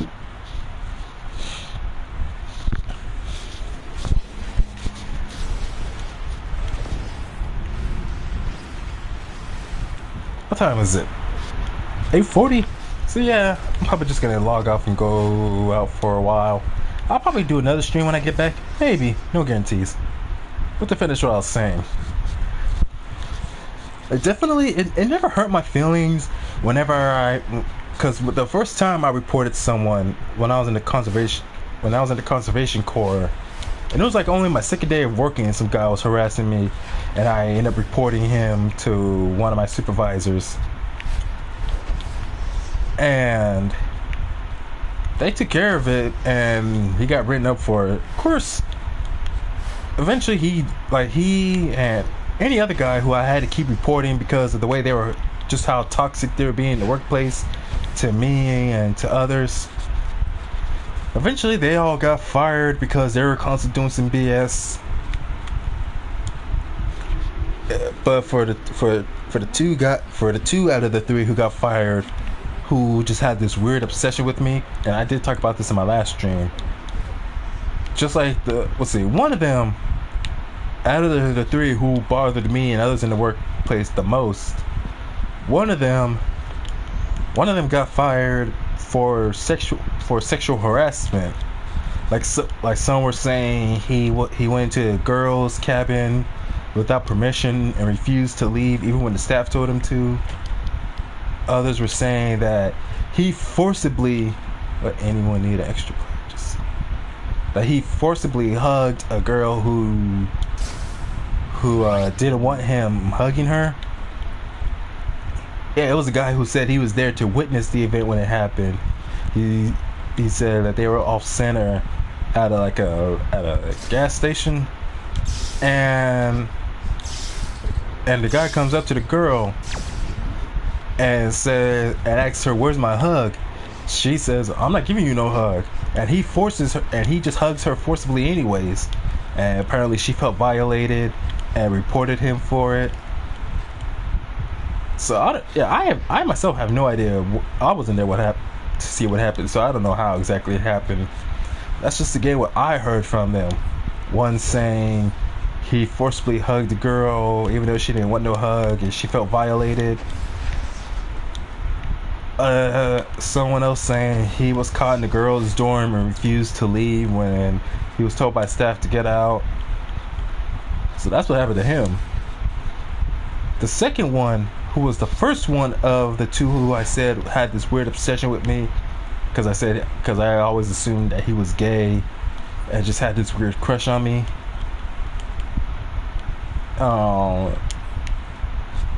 Now I was told, he said that he told me himself that it was the day he got fired.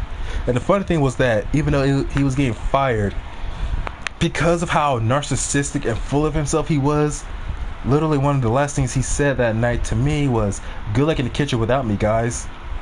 Like that's just how full of himself he was, that he thought that we wouldn't be able to make it at work without him around to tell us what to do or try to take over. Even though there were some immediate improvements in the workplace once he was gone. But he told me himself that the reason why he got fired was because apparently he was using one of the grills, or yeah, it was I can't remember what type of grill it was. It was like the kind you see that they have installed at parks that are free to use.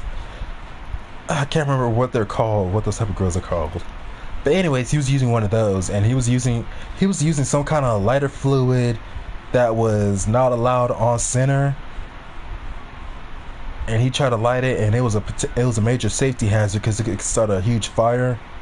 And he said it was that, and him constantly arguing with the sub supervisor, because we had our main supervisor. Like, there was the head supervisor, and there was a sub supervisor who was the second in command under our head supervisor. And he and her definitely did not get along, but he made it blatantly obvious how much he disliked her, to the point where he was constantly just, quote unquote, rebelling against her. Like, almost any time she would tell him what to do, and then he would try to find some way to argue it or claim he doesn't have to do it because of whatever. So eventually that all caught up with him, and he got himself fired. And then there was the second dude who also had this weird obsession with me, but it was more of him just trying to prove himself a badass and just acting tough towards me, like trying to, oddly enough, intimidate me 90% of the time. He got fired for... Now this is another case of one person saying it's one way, others saying it's another way. Now, some were saying he got fired because he was already under heavy supervision from the staff, because they knew he was constantly doing drugs and other stuff on center. Like, as far as like what you do off center, as long as you don't do something that can get you arrested or a lot of trouble that can be linked back to the Conservation Corps. Like, the Conservation Corps, they don't care. But I remember in my experience when it came to Job Corps, they definitely cared. If you got caught doing something you weren't supposed to off center, or even if something legal. I can't remember. I just remember Job Corps was definitely a lot more strict when it came to what you can and can't do, and where you can and can't go off center. Even though that I thought was complete BS. Like, they shouldn't have that sort of control or authority over what you can and can't do off center. But that's beside the point. But like with the Conservation Corps, if you're into stuff like drugs or whatever, as long as you're doing it off center, like, they would recommend you don't do any of that stuff, that you don't get into it. But if you're gonna do it anyways, then again, just do it off center, away from the campus. So that way when you come back clean. And if you were to get tested, you would come out clean. But some people just didn't care. They would just go and constantly get drunk, high, or whatever other effects you can put under from drugs. And so this guy, he was definitely into a lot of this stuff. And one of my coworkers told me the dude was all constantly under staff supervision and put on a contract because he was constantly caught doing that stuff on center. And he thought himself as the sneaky type, like there's no way he should get caught, or he thought himself as being very careful. So literally anytime he got in trouble, he was one of those, oh, it's this person's fault I got caught. There's no way it was my fault for getting caught doing this or doing that. Like, he just really sucked at being careful of covering his own tracks. But then again, both of them were the types to blame people, mainly me, because they knew I was the kind who had no problem reporting someone if they were doing something to me specifically. Like, if they were harassing me or someone else at work, I had no problem letting the higher ups know. So they were constantly just looking for any opportunity. Anytime I may have slipped up or did something that they themselves didn't approve of, they themselves were being a snitch, just telling the staff about it. Even though anything I did was so insignificant, there's no way I would get in trouble. So for him, he was caught doing drugs at one point.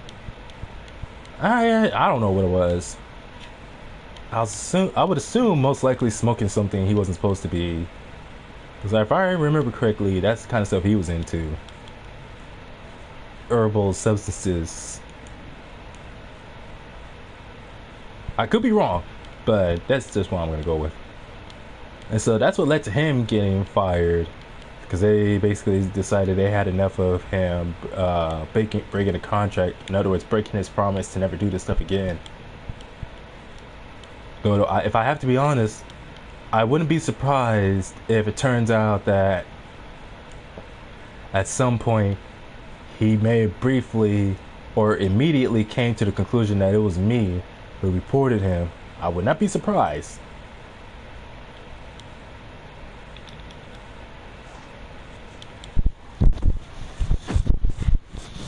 But that's why I say if you just for some reason decide no matter what you're gonna do something you know you're not supposed to, get into stuff you're not supposed to, even though you can get in trouble for it, at the very least cover your tracks better, so that when you do get caught, or if they decide they have suspicion of you, there wouldn't be any evidence for them to be able to link you to whatever it is they are accusing you of. Like, yeah, best policy would be don't do it at all. But for some people, they figure they're going to do it anyways and they can be able to not get in trouble.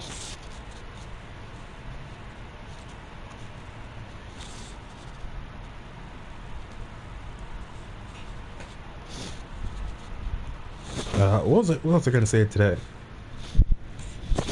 But that's all I'm saying. It was definitely the case for him, for the last guy, when he finally got fired. Because he was constantly, a couple of times, whenever it was like during specifically my break, because I would often leave the kitchen to go to my cabin to just relax for however long we'd have our break. And so almost any time, he would often leave his cabin, or he would leave to go to his cabin or go wherever for break. But if I did it, suddenly he would see that as a bad thing. Just again, one of those constant, it's okay for me to do it, but no one else is allowed to. He was one of those types. And so sometimes if he saw me during my break, he would try to tell me to not leave during my break. Like, for instance, I would have maybe 5 minutes or less to do anything. And so he would ask me where I'm going. I'm telling him I'm going here or there, or I'm just going out for the rest of my break. And he would say, you might as well just sit here. And if for whatever reason I decide I'm going to just leave or go out the building anyway, he would make a big deal about it, as usual. And I guess maybe he was trying to scare me or something. Anytime where I haven't done this mission yet.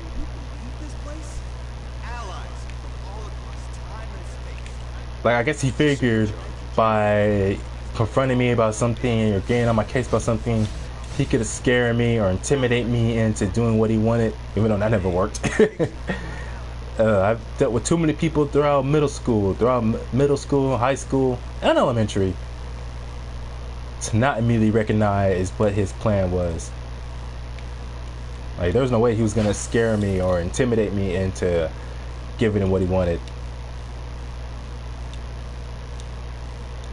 I couldn't say or do anything without him trying to possibly use that as evidence to get me in trouble. There's being suspicious of someone and what they may be up to, and there's just straight up paranoia, and that's what it hit. And he was definitely paranoid of me.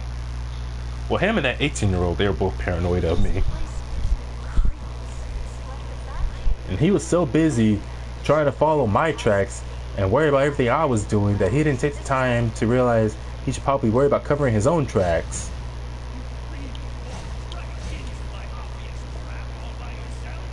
Like all of the so-called suspicious activity he thought I was doing that he was trying to accuse me of, it was, what's the word for it? Projecting. That's just all he was doing, just projecting his issues onto me. All his faults and whatnot. But yeah, when on the day that he got fired, even though at one point he and I walked past each other as he was gathering his stuff to get ready to leave, and I was just walking towards my cabin after work, I'm kind of surprised he didn't try to confront me or say anything to me about it. I guess maybe he was just too emotionally hurt, or just too, I don't know, whatever the heck was going through his mind.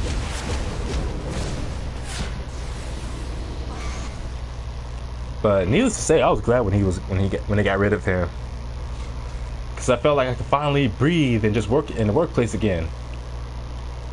Like the 3 guys who caused me the most problems in the kitchen, they were all finally gone. And it just felt like I can actually just breathe. Like just breathe, take a sigh, relief, without one of those 3 immediately getting on my case for it. But as to the last guy who got fired, who was constantly using whatever he could against me to try and get me in trouble, in or out of the workplace. I don't know why it was he was always making a big deal about me being outside the kitchen and going towards my room during break. He even actually used it as a trying to use it as a legitimate threat. Because there was one time where he was doing something that could have been a major health code violation. He was actually trying to get back to work. We came back from outside, and one of the rules is that when you come back from outside, no matter how long you're out there, even for a brief moment, you gotta wash your hands. You gotta wash your hands very well. Warm soap and water, or warm water and soap. You know what I mean? And for some reason, he tried to get back to work without washing his hands. And I don't know, I guess he figured no one else would notice, or no one else did notice, but I noticed because he did that before. He tried to do that before. And so I wasn't trying to start no conflict with them. It's just that it's a rule, and it's a major health code violation. Like, I'm like, no, there's no way you can expect me to just sit by while you're trying to work, trying to mess with other people's food that we're cooking without washing your hands. Like, there's just no way. If I can do anything about that, if I can help it, I'm just not gonna just sit there and let you do that. Trying to, like, who was that woman, Typhoid Mary, who herself had gotten people sick because she wasn't exactly the most hygienic person? That's this guy. He was definitely not very hygienic, doing nasty stuff that can get people sick while messing with their food. So I told him, hey man, you gotta wash your hands. I told him like, what, 3 or 4 times, and each time he would tell me, worry about yourself, man.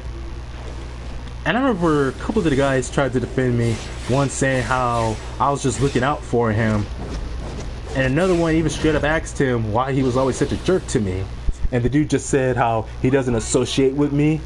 Like, that was the funny thing. He's like, I don't associate with Jason. And then he was ranting one of the other guys about how me and one other guy at work were always snitching on him or trying to get him in trouble.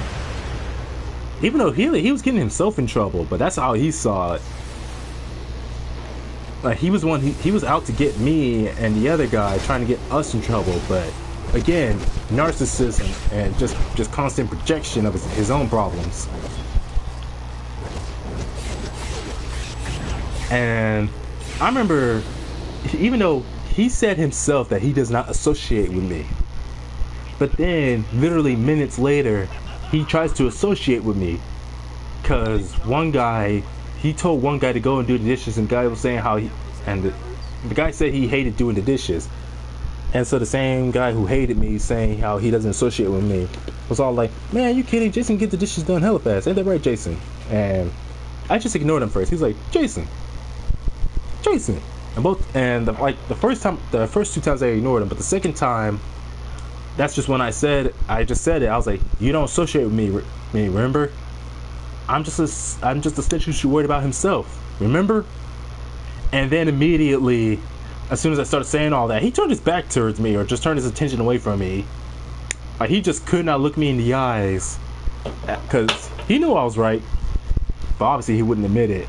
So instead of just leaving it alone after that, he started threatening me. He's talking about how next, since I wanted to be like that, the next time he saw me outside my or around my cabin, or outside the workplace during my break or whatever, he was gonna report me and tell them how I'm constantly snitching on him. And all I could think to myself was, what the hell kind of threat is that? That's not even a legitimate threat. Because we're allowed to be outside the kitchen and be in our cabin and be almost anywhere we want to on campus during our break time. So that threat of, if he caught me around my cabin, or going towards my cabin again, or outside the kitchen during break, that he was gonna report me for that. And I said to myself, wait a minute, isn't he always threatening me or getting on me for being a snitch? Man, the hypocrisy.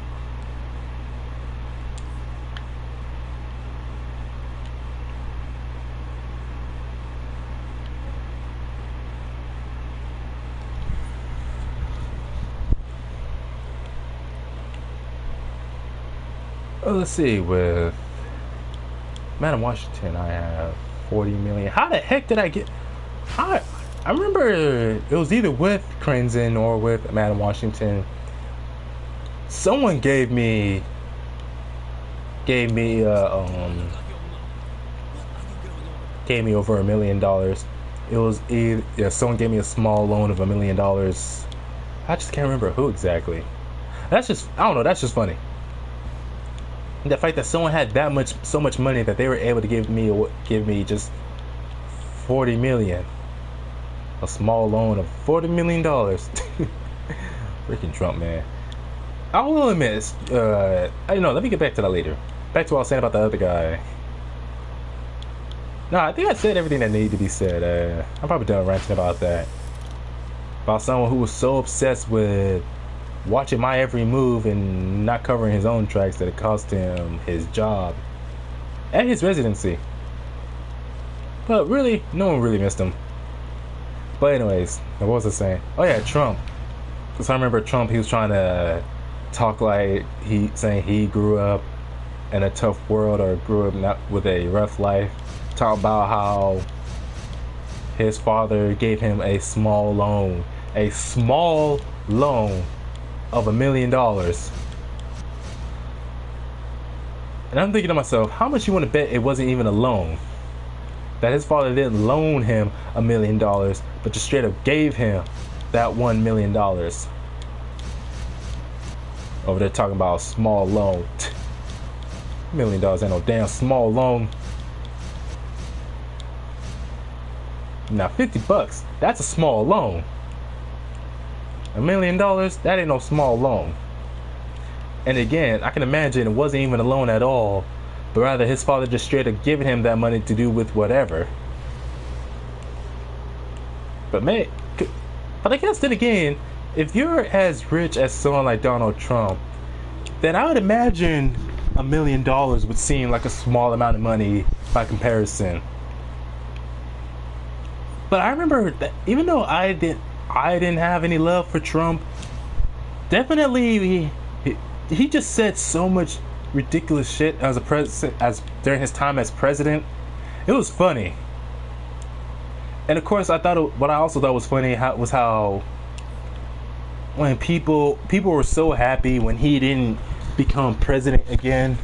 And well, I forgot the name of the other guy already who's currently president. Joe Biden. Yeah, it was crazy how a lot of people They won't admit it, but a lot of people only voted for Joe Biden not because they actually believed in anything he said, but simply because they just didn't want Trump as president anymore. That's all that was. They saw that someone was running a campaign of their own against Trump, and so they're like, all right, an opportunity to get Trump out of the White House. Like, I can definitely guarantee that's the only reason or main reason why a lot of people voted for Joe Biden. Not because they believed him or anything he said, but simply because they were so sick and tired of Trump that they just wanted someone else. Figuring that literally anyone else who becomes president couldn't be anywhere near as bad as Trump. A lot of people thought that Donald Trump was going to cause World War III during his time in the White House, or he was going to spark some major conflict with some other country. Even though in the end that didn't happen. But then you got Joe Biden in the White House, and suddenly people are talking about how, oh, he's got all these secrets, all this stuff he's not telling us, all this stuff he's just saying just to look nice. And all I could think is, hey, y'all voted for him. You wanted him as president simply because he's not Donald Trump, so you figured, oh, there's no way he could be as bad. But now you're saying he's got all these secrets, all this stuff he's not telling you, and all this stuff he's legalizing that should have been kept illegal. But all I can wonder is, but isn't that what y'all wanted? You wanted him. Now you got him. Because with Donald Trump, yeah, I wasn't too happy myself when he got voted into the White House. But, and it's not just me, but something a lot of other people also said about him was that at least he was honest. And it was actually that honesty of his that was the reason why so many people actually hated Trump, because of his honesty. Which I'm thinking, that's just crazy. Because people often say how they want honesty. They want others to be honest with them and tell them the truth and tell them as it is. But then when they get that honesty, they get mad at you for it. Yeah, that's also another thing how my boss was in the workplace. She was the kind where she demanded honesty from us to tell us how we really feel about her. And then when we actually tell her how we feel, basically, she was one of those people where her idea of quote-unquote honesty was just anything you say about me has to be positive. It has to be something I actually want to hear. That's basically what people like her, what their idea of honesty was not actual honesty, but you just lying to appease them. That's kind of quote-unquote honesty they want.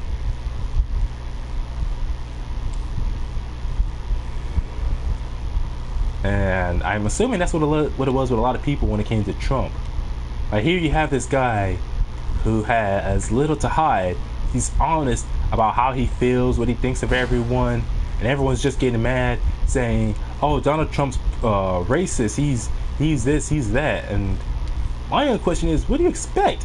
It's the government. It's politics. American government. Did you really expect any different? Why would you expect any different from the American government?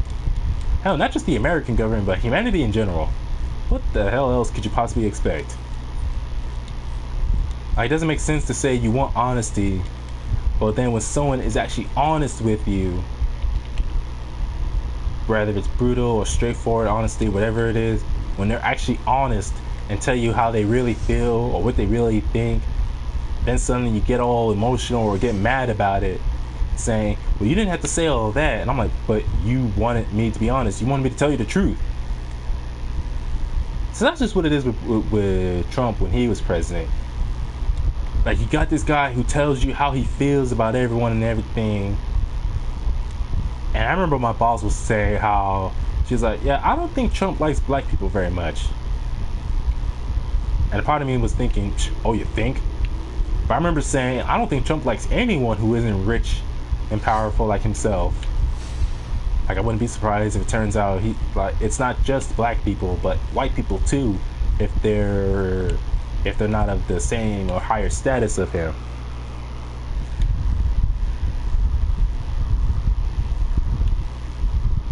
It's a weird thing that we humans demand. We demand and expect honesty when really we just want people's praise, just that constant worship from other people.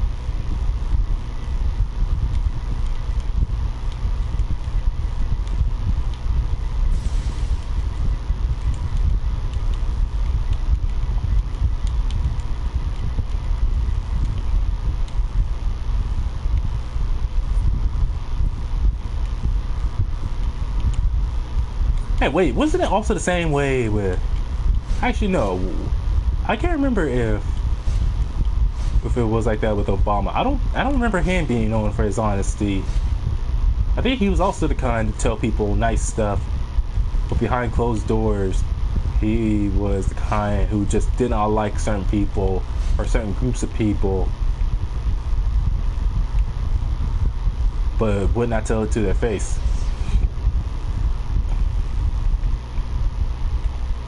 But what was I saying?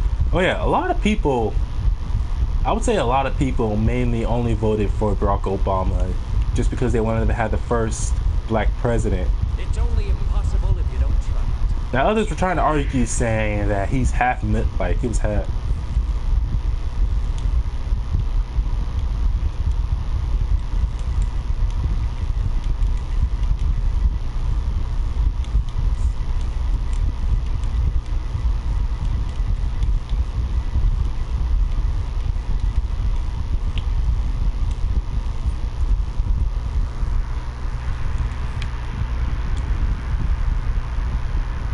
That's kind of funny.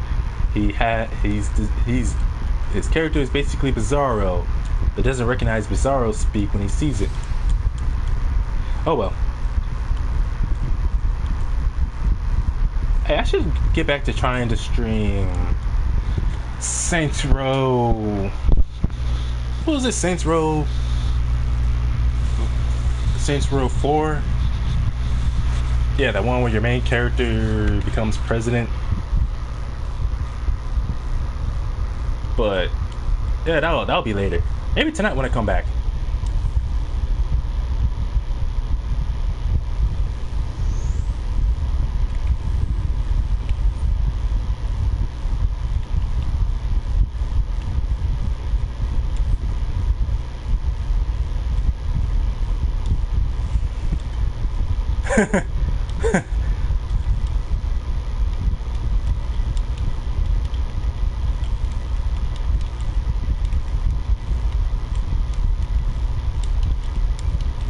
But like I said, there was a lot of stuff. Like, now let me finish this.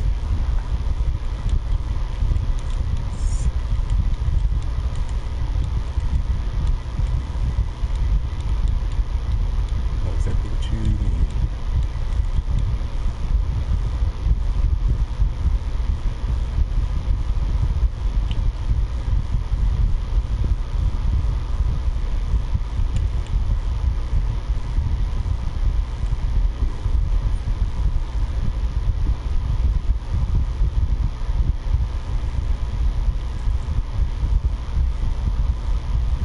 Alright, now what else do I want to do?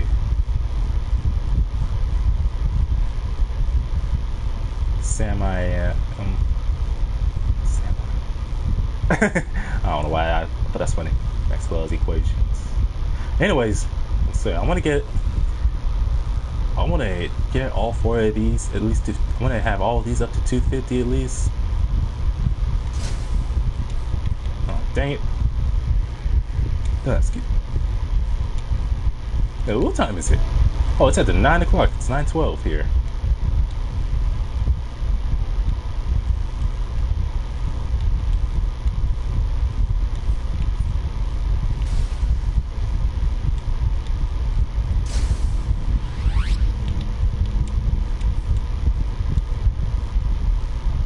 Now, what was I saying? Oh yeah. When it came to Donald Trump, yeah, there was a lot of. There may have been a lot of questionable stuff he did and a lot of stuff he said. And I remember it was because of him being president. There was just one guy who was just going crazy because there's this one guy. I wasn't really friends with him. It was a group of us. It was at college, and we were in the cafeteria just hanging out, playing video games. And there was like this one white dude in our group who was wearing a hat. It was a Trump hat, the Make America Great Again hat. And so some black dude comes along and sees the one white dude hanging around, because the rest of us were black, with one dude who was of Middle Eastern descent. Actually, I can't remember if he was of Middle Eastern descent or Native American descent. But anyways, he sees all of us dark-skinned people and the one white guy, and the one white guy happens to have a Trump hat. And it immediately just sends him into a frenzy. Like him talking about, we're fins to discuss this and all this other nonsense. And so he starts harassing that guy because of his Trump hat. I'm guessing because this guy was definitely not a young guy like us. He definitely had to be definitely had to be in his 40s, because he had some gray hair on him. So I'd say he was somewhere from like his 40s to 50s, most likely 40s. And I talked about this not too long after it happened in the live stream, and it was when Flip was on the air with me, and we was discussing it, talking about it, about how the guy was being all confrontational, like he wanted to start something with all of us, and how for some reason, once that one white dude, one of the black dudes who was there in the group with us, once those two left, he came back, and then he focused his attention on me, simply because I was the only one standing up. Plus my leg was fidgeting from the whole thing. And for some reason, in that guy's mind, that meant I was a Trump supporter. So he started harassing me about the whole thing, accusing me of being a Trump supporter. Even though I told him multiple times I wasn't. And he was doing a whole bunch of nonsense, talking about how he wanted to find out where I was going, follow me outside to talk about it. Which I'm like, this guy's lying. There's no, like, you don't get this confrontational with someone and claim you just want to talk about it.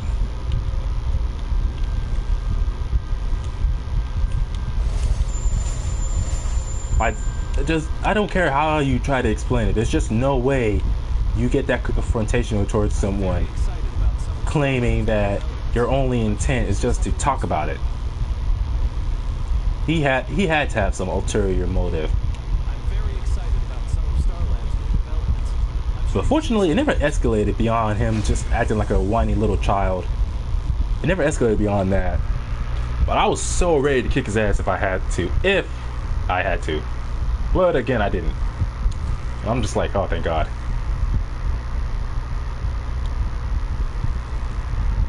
But it was so weird. All because of someone else wearing a Trump hat. But for some reason in his mind, I'm the bad guy. Like I'm the focus of his anger or whatever it was.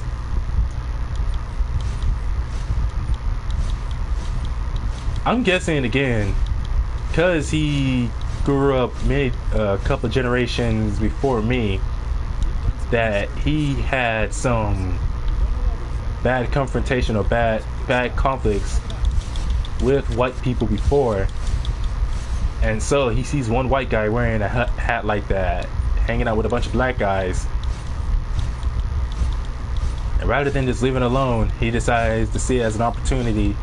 I guess that's the reason why some people, they get so confrontational towards people who are doing something, even though they're not doing it to them, they're just doing something they enjoy. But someone will get confrontational about it as a way to, I guess, how do I not have enough? The amount of renown, like this grants renown, 125 renown. How much renown do I need to buy this? It's ridiculous.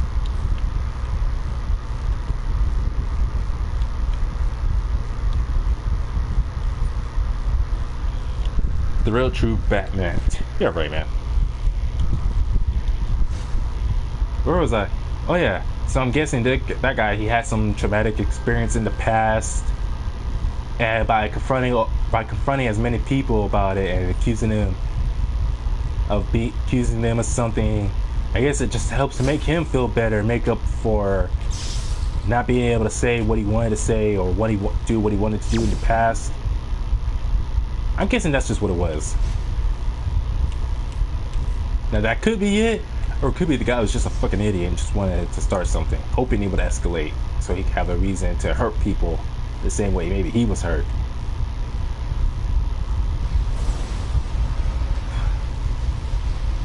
But I'm just glad I never ran into that guy. I did see him again at one point at college, but, well, obviously I didn't say or do anything to try to get his attention. I didn't want his attention. Like, I'm thinking to myself, no, that guy, as long as he's over there doing his thing and not bothering me or anyone else, because nothing he said made sense. I say to support Trump is to support racism, and I'm like, yeah, obviously Trump is racist, but again, this is politics. It's not even just an American politics thing. That's just humanity for you. Almost everyone's a bit prejudiced and racist to an extent, and I do mean everyone. The only real difference is that some are just more open about it, more honest about it than others. And that was Trump's thing. People were talking about how he's racist, he's all this and that, and I'm like, again, so many other presidents. You think people like George Washington, Abraham Lincoln, hell, you think Barack Obama himself wasn't prejudiced or racist? It's just that Trump didn't have much of a problem letting people know. So that's why for me, because for me as a man of faith, as I read it in my Bible, it also says in the Bible as well, it's better to have it's better to receive criticism from a friend than it is to receive flattery from an enemy.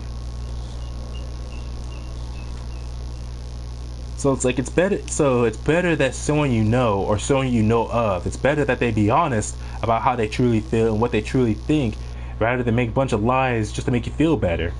Because at least you know them for who they really are. And I'm not saying that automatically makes Trump a good person, but again, at least he was open. So that way, if anything did happen, or if there was any issues that Trump may have caused while he was president, it wouldn't come as much a surprise.